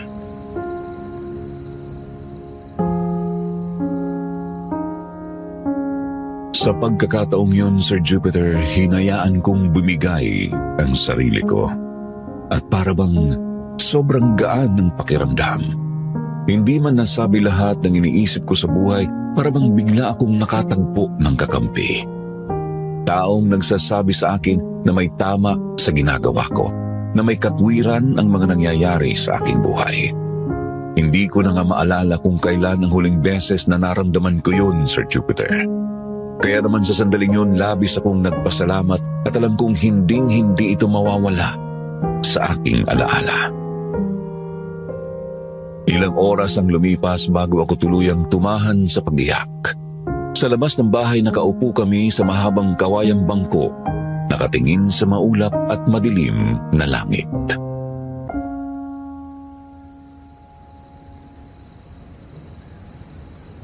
Alex, minsan iniisip ko, baka hindi lang aksidente ang lahat ng ito.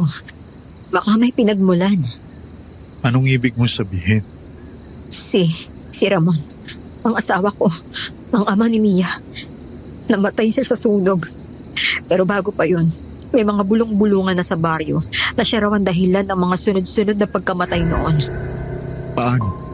Hindi ko alam. Noon, hindi ko pinapansin. Akala ko chismis lang. Gawa-gawa ng mga tao dahil hindi nila gusto ang asawa ko. Pero may isang bangkay noon na nagpabulalas habang nililibing. Na si Ramon daw ang may pakana na siya raw ang dahilan kung bakit hindi sila matahimik. At naniniwala ka? Hindi. Hindi ko kayang paniwalaan noon. Sa sobrang pagmamahal ko sa kanya. At sinong asawa ang hindi pagtatanggol ang asawa niya, hindi ba? Pero ngayon, pag nakikita ko si Mia, may mga bagay, mga senyales na noon ay sa kanya ko lang nakita. Mga tingin, mga pagkakataong hindi ko maipaliwanag na ngayon ay sa anak ko na lumilitaw. Sarah. Alam ko, parang imposible, parang kasinungalingan. Pero pakiramdam ko, doon niya nakuha. Doon nagsimula. At hindi ko alam kung sumpa ba ito o minana lang ni Mia ang lahat ng iyon. At sa tingin mo, si Ramon nga ang dahilan kung bakit nangyayari ito kay Mia? Palagay mo ba, nakuha niya ang lahi ng tatay niya? Pagiging aswang? Hindi ko sigurado. Pero Alex, totoo nga ang mga sinabi ng mga tao noon. Kung may kinalaman siya sa lahat ng kamatayan sa baryo, baka nga siya ang ugat ng lahat ng ito. At si Mia, siya ang nakatanggap ng lahat ng bigat na yun. Kaya pala ganun na lang ang galit ng mga tao noon. Kaya pala ganun na lang ang bigat ng iniwan sa'yo. Oo. At hanggang ngayon dala-dala ko yun. Ang takot. Ang hiya. Ang tanong na hindi ko masagot-sagot. At ngayon, si Mia, siya ang nagdurusa. Pero Sarah, wala kang kasalanan. Hindi mo pinili ito. Hindi mo ginusto na mapasa kay Mia ang lahat ng bigat na yon. Ang mahalaga ngayon, nandito ka para sa kanya. Yun nga ang pinangahawakan ko, Alex. Kung hindi ko siya lalabanan, baka tuluyang lamunin si Mia ng kung anong iniwan ng ama niya. At hindi ka nag-iisa sa laban na yan.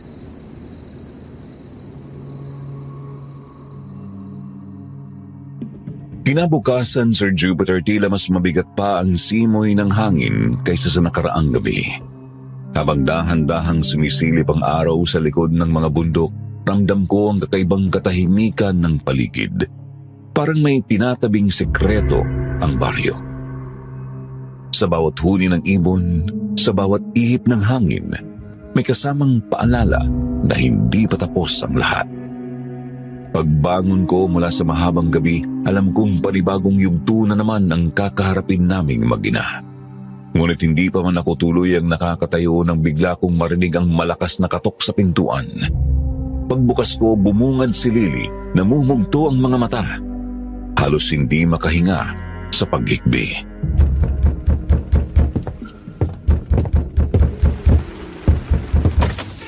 Sarah!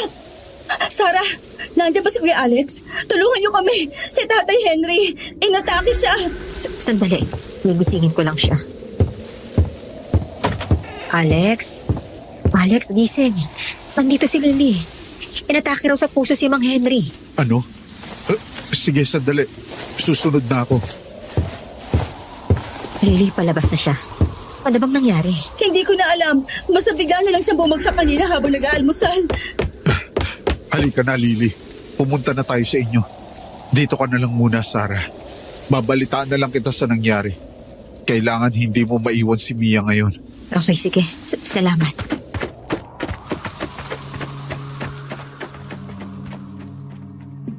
Umalis siyang daladala ang bigat ng problema at naiwan akong hindi mapakali sa loob ng bahay.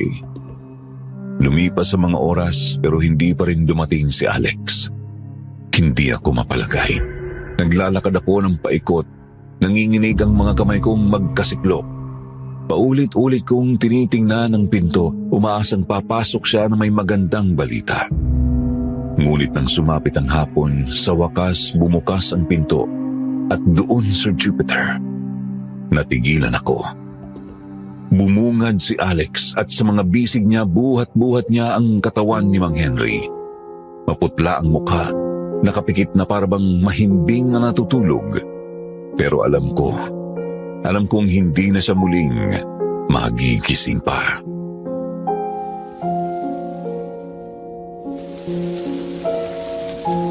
Sarah! Diyos ko, anong nangyari? Bakit, ha? Alex? Wala na siya nang dumating ako. Diyos ko, Lily. Sarah, bakit ba nangyayari ito sa pamilya namin? Hindi pa nga naililibing si nanay. Si tatay naman agad ang sumunod. Lily, kailangan nating tanggapin. Nawala na si Mang Henry. Bakit ba kailangan sunod-sunod ang namamatay sa baryo natin? Sino ba ang mahala sa baryong ito? Sino ba ang nagdadala ng kamalasan? Lily. Diyos ko! Kawawa naman si tatay. Hindi pa man lang niya naililibing si nanay. Siya naman ang pagbuburulan ngayon. Lily, halika, maupo ka muna. Kailangan maimbalsa mo si Tatay Henry. Mas mabuti siguro umuwi ka na muna. Naghihintay ng tricycle sa labas. Magpahinga ka. Pero kuya... Lily, mas makakabuti sa'yo kung magpapahinga ka na muna. Isa pa, kailangan ng nanay mo ng karamay ngayon. Siguradong hindi rin niya kinakaya ang sitwasyon. Sige, Lily. Ako nang bahala kay Mang Henry. Salamat. Salamat, Sarah. Mabuti na lang at nandito kayo. Kuya Alex, paano niyo lang kung mag-isa akong hinaharap ang lahat ng ito?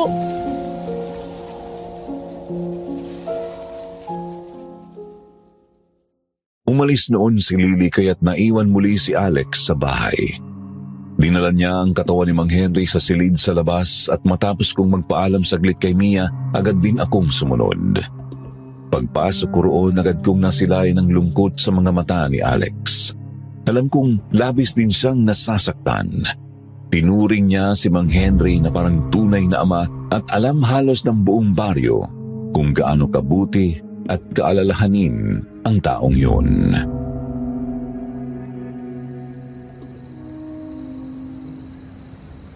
Alex, hindi ko na alam kung anong iisipin ko. Bakit sunod-sunod na lang ang nangyayaring ito? Una si Aling Cecilia. Tapos ngayon si Mang Henry. Parang may sumpa sa baryo natin. Walang sumpa sa baryo na ito, Sarah. Anong ibig mong sabihin? Kanina pa umiikot sa isip ko eh. Baka dahil kay Mia. Baka nga totoo yung mga bulong-bulungan na malas ang mag-alaga ng isang aswang. Huwag mong sabihin yan. Hindi kasalanan ng anak mo. Pero Alex, kung lahat ng ito may kinalaman sa kalagayan niya. Sarah, nakikita ko. Nakikita mo? Anong ibig mo sabihin?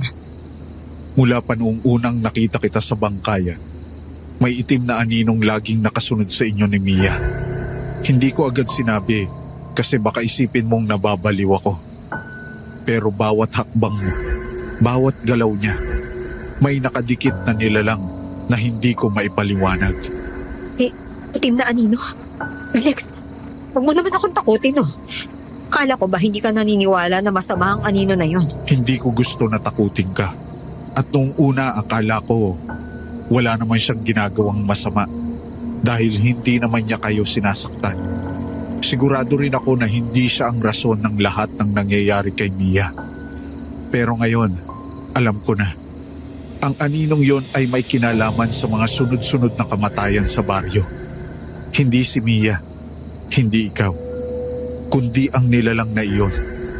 Sko, ibig mo sabihin, lahat ng ito sinasadya? Oo, pinipili ng anino ang mga buhay na kukunin at ginagawa niya yon para lang may maipakain ka kay Mia. Alex, hindi. Bakit naman niya gagawin yon? Teka, huwag mong sabihin na. Sarah, oo. May kutob ako na ang ama ni Mia ang may kagagawa ng lahat ng ito. Sko, naku, haharapin to. Kung wala pa noon, may aninong nakabuntot sa akin at sa anak ko. Ano ko siya may pagtatanggol? Hindi ka nag-iisa. Kasama mo ako. Hindi ako lalayo hanggat hindi natin nalalaman ng totoo. Alex, anong dapat kong gawin? Hindi ko kaya pabayaan si Mia. Kahit pa sabihin nilang, kahit pa isipin nilang halimaw siya. Anak ko pa rin siya. Anak ko siya. Hindi rin niya ginusto ito. Alam ko, huwag ka mag-alala. Gagawa tayo ng paraan para walang makaalam sa nangyayari kay Mia. Pero bakit sa amin to nangyari? Bakit sa anak ko pa? Wala naman kaming ginawang masama. Pinilit kong maging mabuting asawa. Mabuting ina. Tapos ganito lang ang kapalit. Sarah, hindi lahat ng bagay kaya nating ipaliwanag. May mga pasanin na ibinabagsak sa atin nang hindi natin alam kung bakit. Pero ang malinaw, hindi mo dapat pagdudahan ng sarili mo. Lalo na't para kay Mia. Ikaw lang ang inaasahan niya.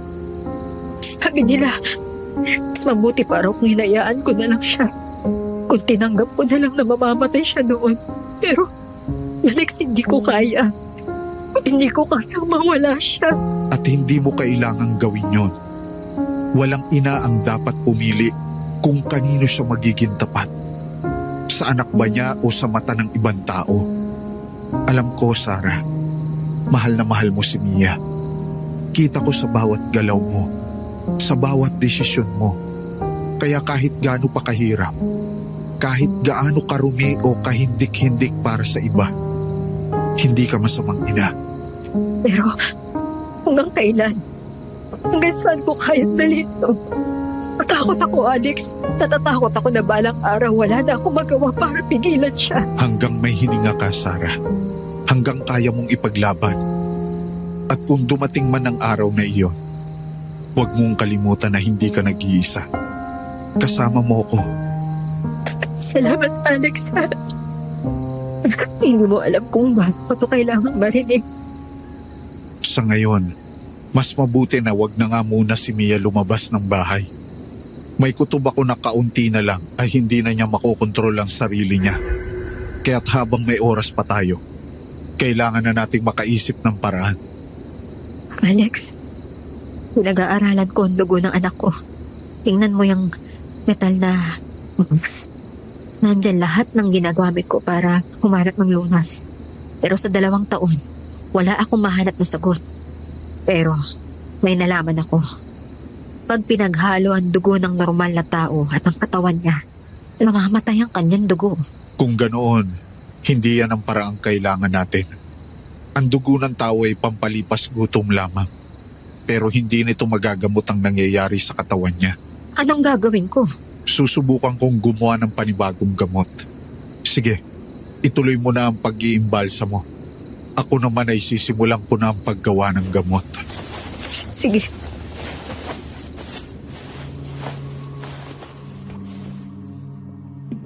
Sa gabing yon, Sir Jupiter, muling bumigat ang aking mga kamay. Habang nakahiga sa malamig na mesa si Mang Henry, halos hindi ko magawang simulan ang proseso. Nanginginig ang daliri ko habang sinusubukan kong ipasok ang karayom at sa bawat patak ng formalin may kasabay na patak ng luha. Hindi ko siya kayang tingnan ng matagal sapagkat ramdam ko ang sakit ng kanyang pamilya, ng iniwan niyang asawa at mga anak na nagluluksa. Maingat kong inilabas ang mga lamang loob niya at unti-unti kong pinunasan ang mga mata gamit ang manggas ko. Bawat bahagi na hinahawakan ko ay parang dagok sa dibdib. Alam kong bawal madala ng emosyon pero tao rin ako. Dahan-dahan kong inilagay sa hiwalay na sisidlan ang mga lamang loob, ngunit may ilang bahagi akong itinago. Isang bagay na matagal ko nang ginagawa. Isang kasalanang hindi ko na kayang napaliwanag kahit kanino. Ginawa ko yon habang nakatingin si Alex. Tahimik, tila bantay na handang sumalo kung bibigay na ako. Hindi siya nagsalita, hindi siya nagtanong.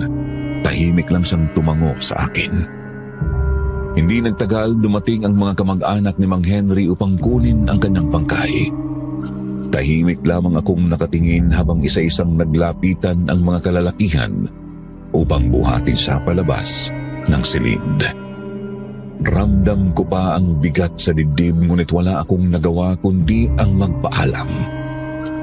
Lumipas ang mga araw at sumapit na ang araw ng libing.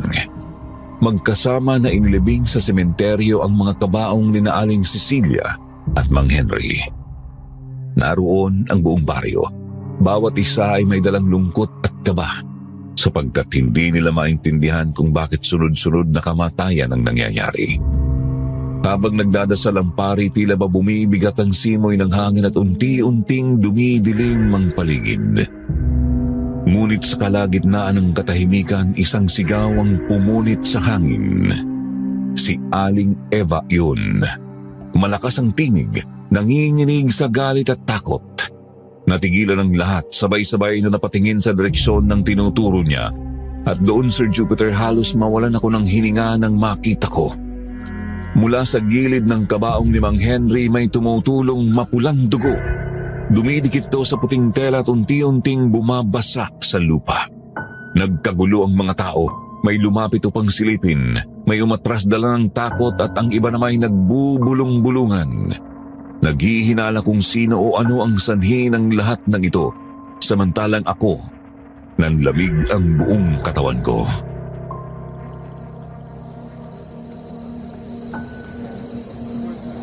Nakikita niyo ba? Nakikita niyo ba lahat? Tinudugo na naman ang kabaong. Una si Cecilia, kayon si Henry naman. Diyos ko, may nangyayari talaga sa baryo natin. Totoo nga. Bakit lagi na lang may dugo? Ano bang sumpa ito?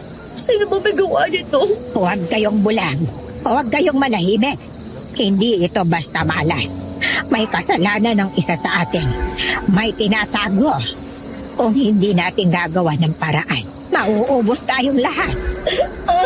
Ma, tama na po. Hindi po itong oras para magsisihan. Ano pa bang paliwanag, Lily?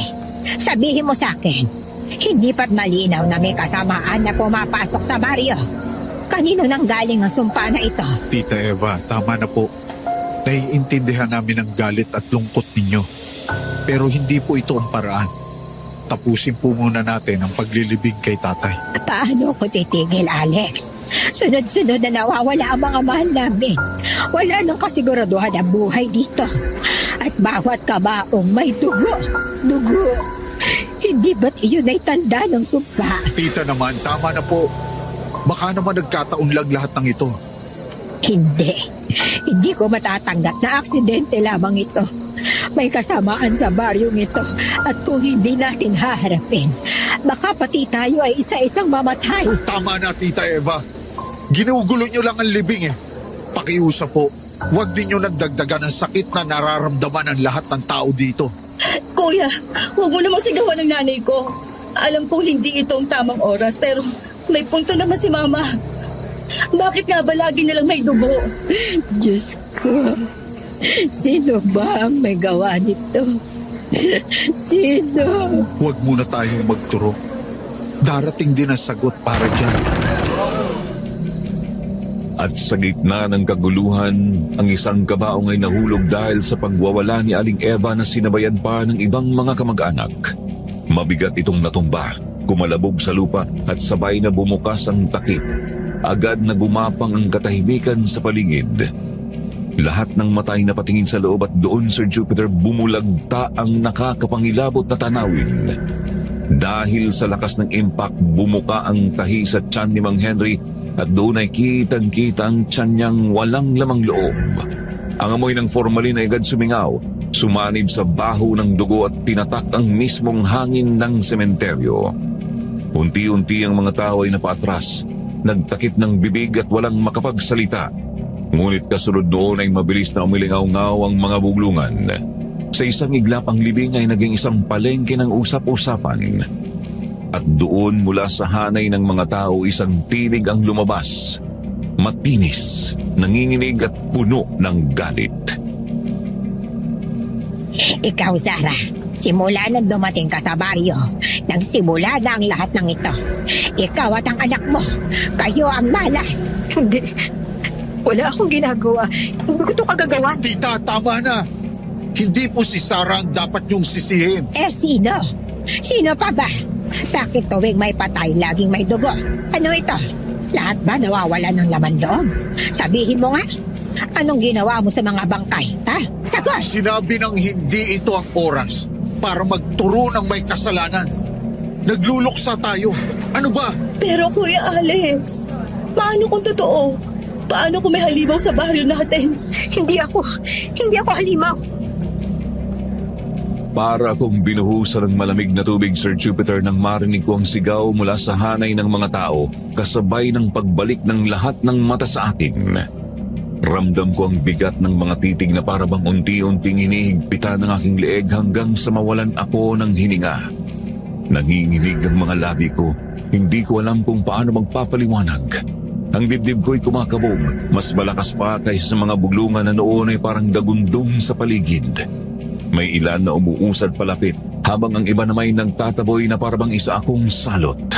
Gusto kong magsalita, gusto kong ipaliwanag, pero paano? Paano ko sasabihin na hindi ko intensyon na may mga sikreto akong hindi nila kayang malaman?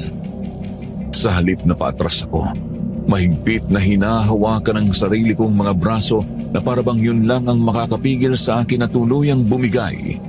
Kaya bago pa ako maabutan ng mga galit na tao, agad akong tumakbo pabalik ng bahay, Sir Jupiter. Mabuti na lang at maraming nakaparadang sasakyan noon kaya mabilis akong nakarating.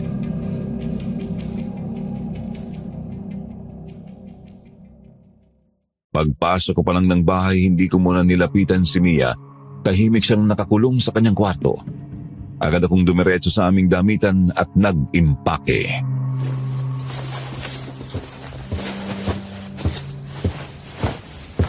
Sarah, Alex, anong ginagawa mo? kailangan namin umalis. Kailangan namin umalis ngayon din. Anong sinasabi mo? Bakit ka nag-iimpake? Narinig mo sa kanila. Si Aling Eva, pati si Lily, tinuturo na nila ako. Pag hindi ako umalis, pag hindi ko nilayo si Mia, baka kung anong gawin nila sa anak ko. Sarah, makinig ka muna. Hindi ka pwedeng basta na lang tumakbo. Isa pa, wala tayong lunas kay Mia. Hindi pa tayo sigurado sa nagawa natin. Hindi mo ba naiintindihan? Kung manatili kami rito, basta isang araw magising na lang ako, wala na si Mia. Alex, hindi ko kakayanin mangyari yun. Nakita ko kung anong ginawa ng mga tao sa asawa ko. Hindi ko kaya makita. Hindi ko hahayaang mangyari rin yun sa anak ko. Alam kong natatakot ka. Narinig ko rin ang lahat. Pero Sarah, kung aalis ka ngayon, lalo lang silang magdududa. Lalo lang nilang iisipin na may tinatago ka. Wala pa naman silang ebidensya ngayon, hindi ba? Nadadala lang si Tita Eva sa mga nangyayari. Kaya pa nating maayos to. Eh, ano pang magagawa ko? Hindi ko sila mapapaniwala. Hindi imposible na halugugin nila ang bahay ko. Anong gagawin ko pag nangyari yun? Pero hindi naman ginusto to ni Mia. Ako ang bahala sa kanila. Magtiwala ka lang sa akin. Pero hindi sila maniniwala. Hindi nila kayang tanggapin ang kalagayan namin. Hindi ko kayang pabayaan si Mia. Baka natitira sa akin. Pwes, hindi mo kailangang gawin to mag-isa. Kung aalis ka, sasama ako. Pero kung mananatili ka, nandito ako para ipagtanggol ka. Kahit sino pang kalabanin natin. Alex, bakit mo ba ginagawa to? Hindi mo naman kami kaano-ano ah. Dahil hindi ko kayang talikuran ang nakikita kong totoo. Dahil nakita ko kung paano ka lumabang para kay Mia. At dahil hindi kita kayang pabayaan. Alex, Sarah, huminga ka muna. Huwag kang magdesisyon ng dala lang ng takot. Pero kung buo na ang loob mo, hindi kita hahayaang gawin to mag-isa. desidido na ako, Alex. Wala na akong maisip na iba pang paraan. Manatili man ako dito o hindi, alam kong malalaman pa rin nila ang totoo. Kagano na ngayon ako. Tumarating ang punto na hindi ko na rin makontrol si Mia. Okay, sige. Umalis na tayo dito. Pwede tayo tumuloy sa probinsya namin. Doon mas mapag-aaralan natin ang kalagayan ni Mia.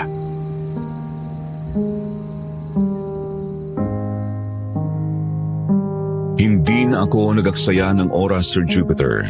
Ang nasa isip ko lang noon ay mailayo si Mia bago pa tuluyang lumala ang lahat. Isa-isa kong isinilid sa lumang bagang ilang damit, gamot at kung anumang kaya kong dalhin. Wala na akong pakialam kung kulang o hindi sapat, basta't makaalis kami, basta't makalayo kami. Sa bawat tiklop ng damit, sa bawat lagay ng gamit, nanginginig ang mga kamay ko. Pagkalipas ng ilang minuto, kasama ko na si Alex na nagbuhat ng ilan pa naming mga bag. Tahimik lang siya, walang tanong, walang reklamo. Parang alam niyang wala na akong lakas para magpaliwanag pa. Lumabas kami ng bahay at naglakad patungo sa kalsada kung saan may lumang waiting shed na palaging pinaghihintayan ng bus papunta sa bayan. Pero bago pa man kami makarating, biglang bumuhos ang malakas na ulan. Parang sabay na nagpasya ang langit na pigilan kami sa bawat hakbang. Sumilong kami sa makitid na waiting shed. Nakisiksik kaming tatlo sa ilalim ng bubong na halos tumutulo pa rin sa gilid. Ramdam ko ang bigat ng hangin. Parang may dalang banta ang bawat patak ng ulan. At doon, Sir Jupiter, napansin ko ang kakaiba kay Mia. Nakasandal siya sa akin, nanginginig ang buong katawan. Akala ko noong unay giniginaw lang, pero nang igalaw niya ang ulo niya, nakita ko ang puti ng kanyang mga mata na tumitirik na. Nagsimulang bumula ang kanyang bibig. May laway na umaagos pababa habang nanginginig ang kanyang mga kamay na parang hinahabol ng matinding pangingisay. Mia, anak, anong nangyayari sa'yo? Huwag mo akong takutin, anak, please. Shit! Parang inaatake siya. Mia, nakikinig ka ba? Gugutom ako, Mama. Nagugutom ako. Sandali lang, anak. May dala ko. May dala ko para sa'yo. Sarah, wag! Pero Alex, ito lang ang tanging paraan para tumigil siya. Di ba nakita mo? Baka mamatay siya kung hindi ko... Makinig ka. Hindi natin kailangang ituloy ito. May ginawa akong gamot. Hindi ako sigurado kung makakalunas ito. Pero hindi siya dito masasaktan. Baka ito ang paraan para hindi na siya mangailangan ng laman ng tao. Subukan muna natin bago yan. Sige anak, subukan mo muna tong gamot na ginawa ni Kuya Alex mo. Sandali lang, Mia. Pakisubukan mo muna. Isa lang. Kung hindi gagana, titigil agad tayo. Ayoko niyan! Ayoko niyan, Mama! Ayoko ng gamot! Gusto ko ang laman! Diyos ko, Alex.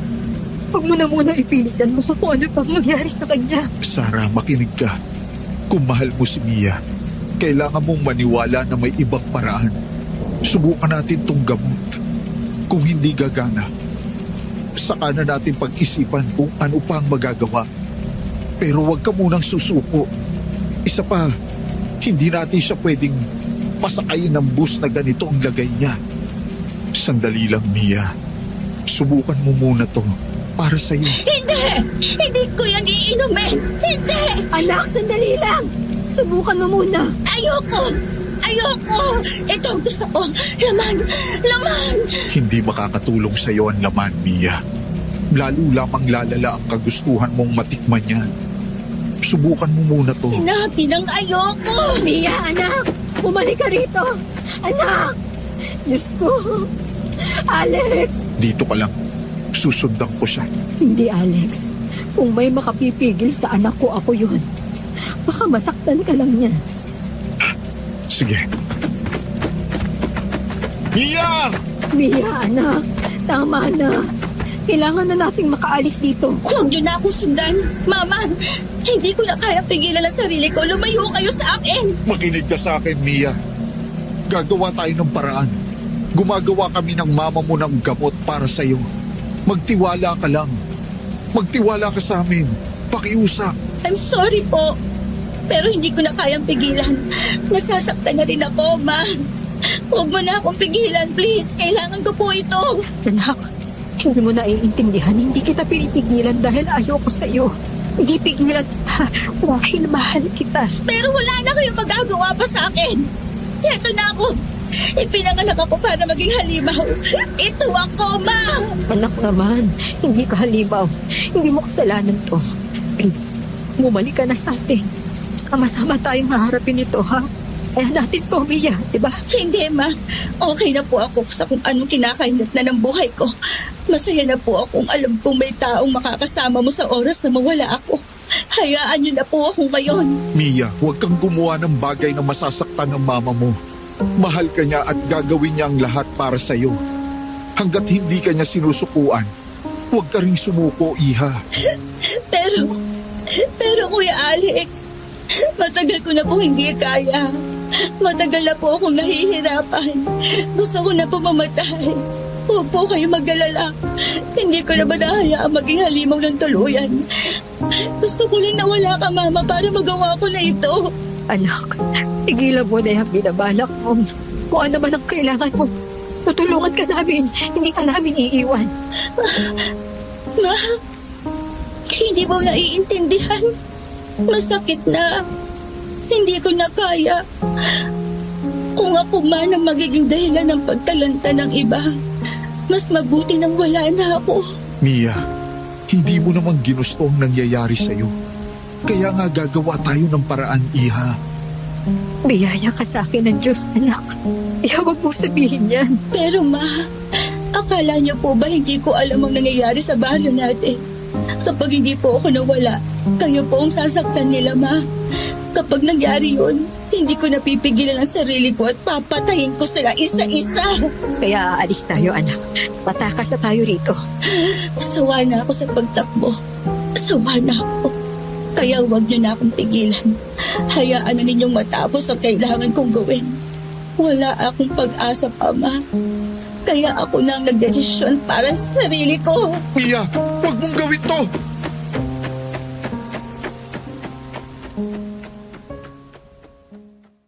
Hindi ko na alam kung saan huhugutin ang lakas ko noon, Sir Jupiter. Ang tanging malinaw sa akin ay ang takot. Sa isang iglap, kumawala siya sa mga kamay namin at tumakbo ng palayo. Hindi na parang katawan ng bata ang kilos niya. Mabilis, mabangis at tila nilamo ng isang nilalang na hindi ko na makilala. Sa dilim ng ulan, nakita ko siyang tumatakbo sa kalsada, nakayuko ang ulo, dumudura ng laway, habang ang mga mata niya ay humahabol sa madilim na daan papasok ng gubat. Nasa tabi ko si Alex, hingal na humahabol at pilit na umaabot sa kanya. Ngunit mas lalo lamang siyang bumilis. Ang mga paa ni Mia ay dumadagundong sa basang lupa at sa bawat galaw niya, ramdam ko ang pagyugyug ng lupa sa ilalim ko. Hindi na siya lumingon. Nilamon ng hangin at ulan ang bawat tunog sa paligid. Para siyang hayop na pinakawalan.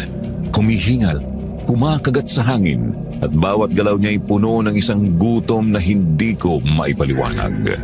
Pumapasok siya sa makikipot na eskinita at sinisiksik ang sarili sa dilim habang kami ay desperadong sumusunod. Basang-basa ako. Nanginginig ang mga kamay at ang dibdib ko'y parang mabibiyak sa kaba sa mga oras na yon. Sa bawat pagliko niya, natatanaw ko ang mga matang mapula at kumikislap, at doon ko napagtanto, hindi na basta si Mia ang hinahabol namin. Isa na siyang halimaw na hindi mapipigil ng pagmamahal ko bilang ina. Ngunit kahit ganoon, hindi ko siya kayang bitawan. Kahit hamambuhay akong tumakbo sa gitna ng ulan, hihinga ng sakit at takot, hahabulin ko siya dahil siya pa rin ang anak ko. Siya pa rin si Mia. Ngunit kahit gaano katatag ang pagmamahal, may hangganan din. Nang makita ko na tuluyan ang nag-iba ang anyo ng anak ko, umiiyak ako habang kinuha ko ang syringe mula sa aking bulsa at inihanda ito para sa oras na siya ay umatake. Liana! Tama na. Kung hindi mo ako kaya palayaan, pwede na akong gagawa ng paraan para mawala kayo. Mia, anak, nandito ako. Makinig sa akin. Hindi mo kailangan maging ganyan. Huwag mong hayaan na lamunin ka ng dilim. Hindi ka kagaya ng tatay mo. Pero ma, hindi ko na mapigilan.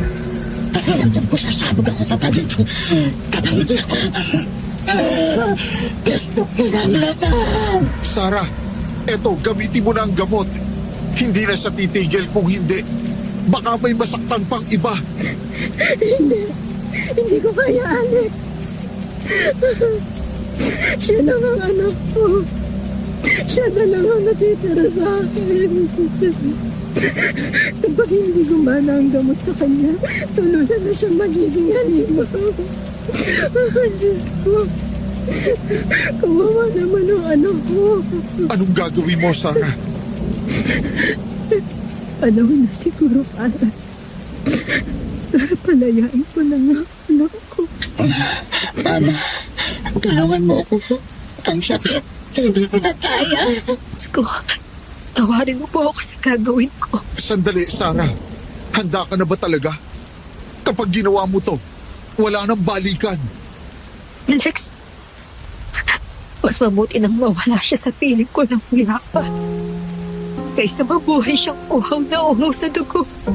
Kabuhayan ng mga tao. Mama!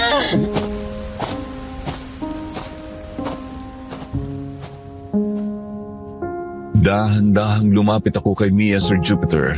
Nanginginig ang kamay ko habang nakatago ang syringe sa palad. Pakiramdam ko'y tumitibok ng doble ang puso ko, habang ang ulan at huni ng gabi ay pumapaligid sa amin. Nang mahawakan ko ang magaspang niyang balat, naalala ko ang mga maliliit na kamay na minsan kumakapit sa akin. At sa sandaling yun, kumalat ang isang malamig na kirot sa puso ko. Pinilit kong magpakatatag, huminga ng malalim, pinunasan ng luha at iniayos ang mga daliri. Hindi ko na inisip ang tama o mali, puro pagmamalasakit na lamang. Ang huling sandata ng isang ina na handang sumugat upang iligtas ang supling niya mula sa isang bagay na hindi niya kilala.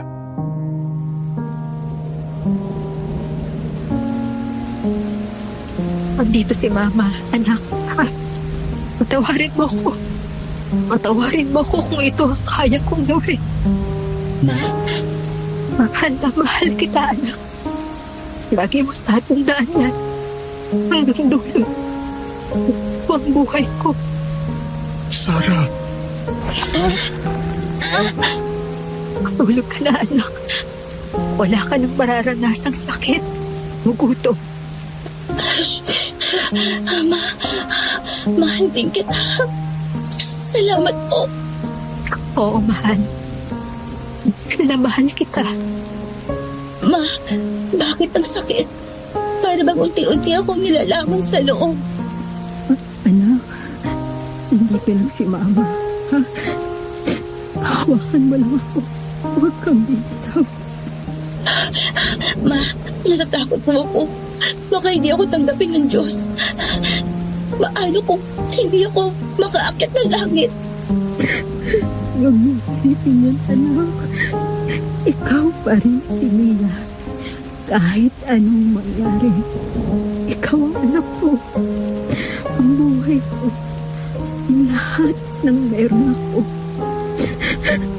At mabuti kang bata.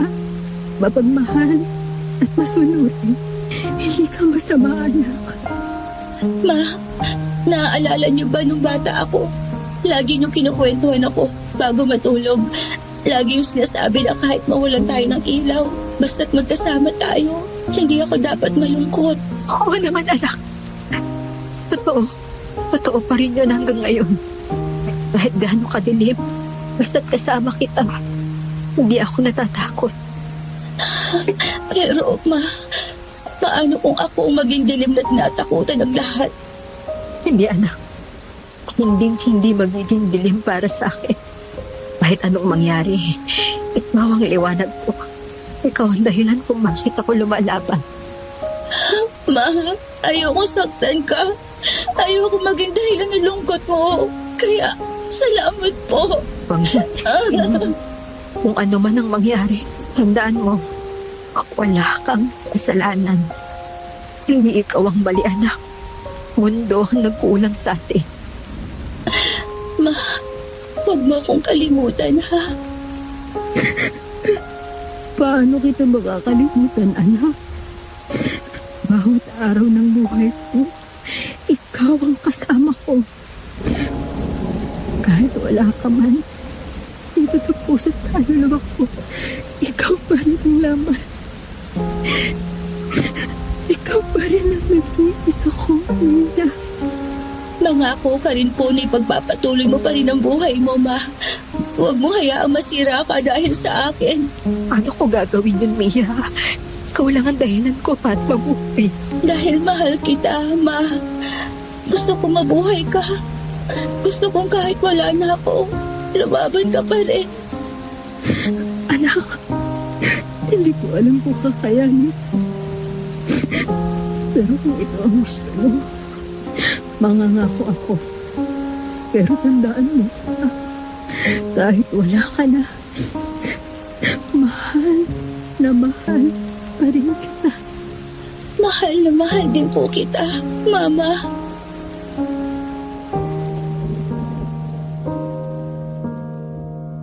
Matapos ang huling sandaling yun, Sir Jupiter, bumagsak siya sa aking hita.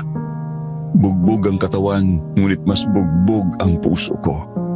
Wala na akong nagawa kundi umiyak, at ang mga luha ko'y nahalo sa malamig na patak ng ulan. Ang kulog at kidlat ay tila nakikiramay, humahati sa langit na waribang sinisigaw ang sakit na hindi ko kayang bitawan. Sa bawat hagulgol ko, ramdam ko ang bigat ng buong mundo. Parang lahat ng sigaw ko'y nilulunod ng unos. Ngunit wala pa ring sapat na tunog upang ipahayag ang sakit.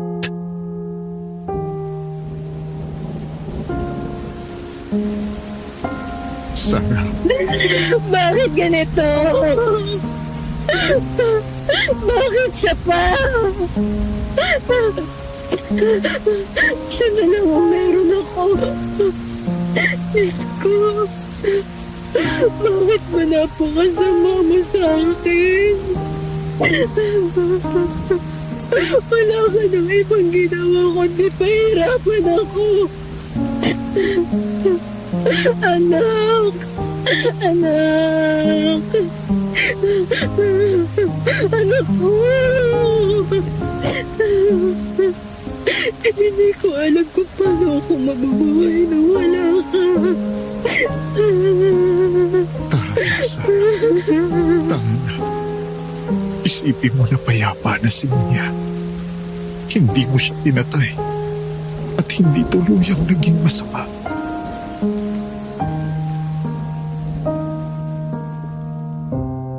Matapos ang gabing yun, parang ang pinilas ang puso ko. Ramdam ko pa rin ang bigat ng bisig ni Mia sa aking mga palad, ang init ng kanyang luha sa aking balikat at ang mga huling salitang iniwan niya bago tuluyang mawalan ng buhay. Hindi ko inakala na darating ang araw na ako mismo bilang ina ang pipilitin ng sariling bitawan ng pinakamahalagang bahagi ng aking buhay. Hindi naging madali ang pag-alis namin sa baryo. Bawat kanto, bawat bahay, bawat sulok ay alaala niya. Sa bawat ihip ng hangin at bawat pagpatak ng ulan, naririnig ko pa rin ang kanyang tawa at ang pagtawag niya sa akin bilang ina. Ilang gabi akong muntik ng mabaliw, paulit-ulit na iniisip kung dapat pa ba akong lumaban para sa kanya. Ngunit sa huli wala na akong nagawa kundi yakapin ang katotohanang wala na si Mia. Kung hindi dahil kay Alex, marahil hindi ko na rin kinaya. Siya ang naging kanlungan ko nang ako mismo'y bumigay. Paulit-ulit niya akong pinaalalahanan na huminga, na magpatuloy at na may natitira pang bukas kahit wala na si Mia. Dahan-dahan, natutunan kong tanggapin. Hindi ko siya kailanman nakalimutan, ngunit natutunan kong dalhin ang sakit nang hindi na ko unti-unting winawasak nito.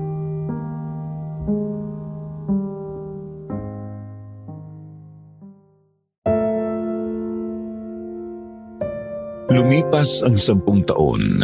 Sa loob ng mga taong iyon, natutunan kong muling ngumiti, muling tumawa, at muling magmahal. Nagsimula kami ni Alex ng panibagong buhay sa probinsya. Malayo sa gulo at malayo sa mga bangungot ng nakaraan. Nagkaroon kami ng anak. Isang bata na nagbigay sa akin ng bagong dahilan upang bumangon tuwing umaga. Hindi niya kailanman napalitan si Mia at hinding-hindi iyon mangyayari. Ngunit ipinapaalala niya sa akin na kaya ko pang magmahal at kaya ko pang maging ina. Kahit pa madalas ay nadudurog ako sa alaala ng una kong anak. Iniwan ko na rin ang dati kong trabaho. Hindi na ako bumalik sa lumang mundo ng pagkakatali sa kabaong at mga bangkay. Sa halip, nagtayo kami ni Alex ng maliit na negosyo, isang tahimik at simpleng kabuhayan na sapat para suportahan ang aming pamilya at mamuhay ng matiwasay. Ngunit minsan, sa ilalim ng mga bituin, hindi ko pa rin maiwasang isipin si Mia.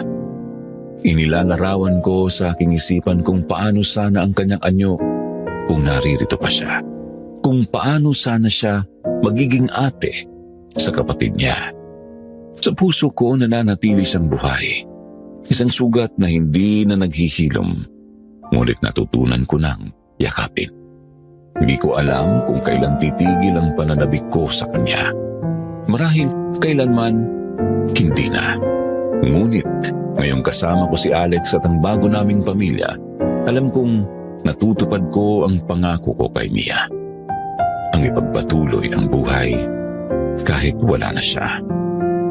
Hanggang dito na lang ang aking kwento, Sir Jupiter. Maraming pong salamat sa pakikinig.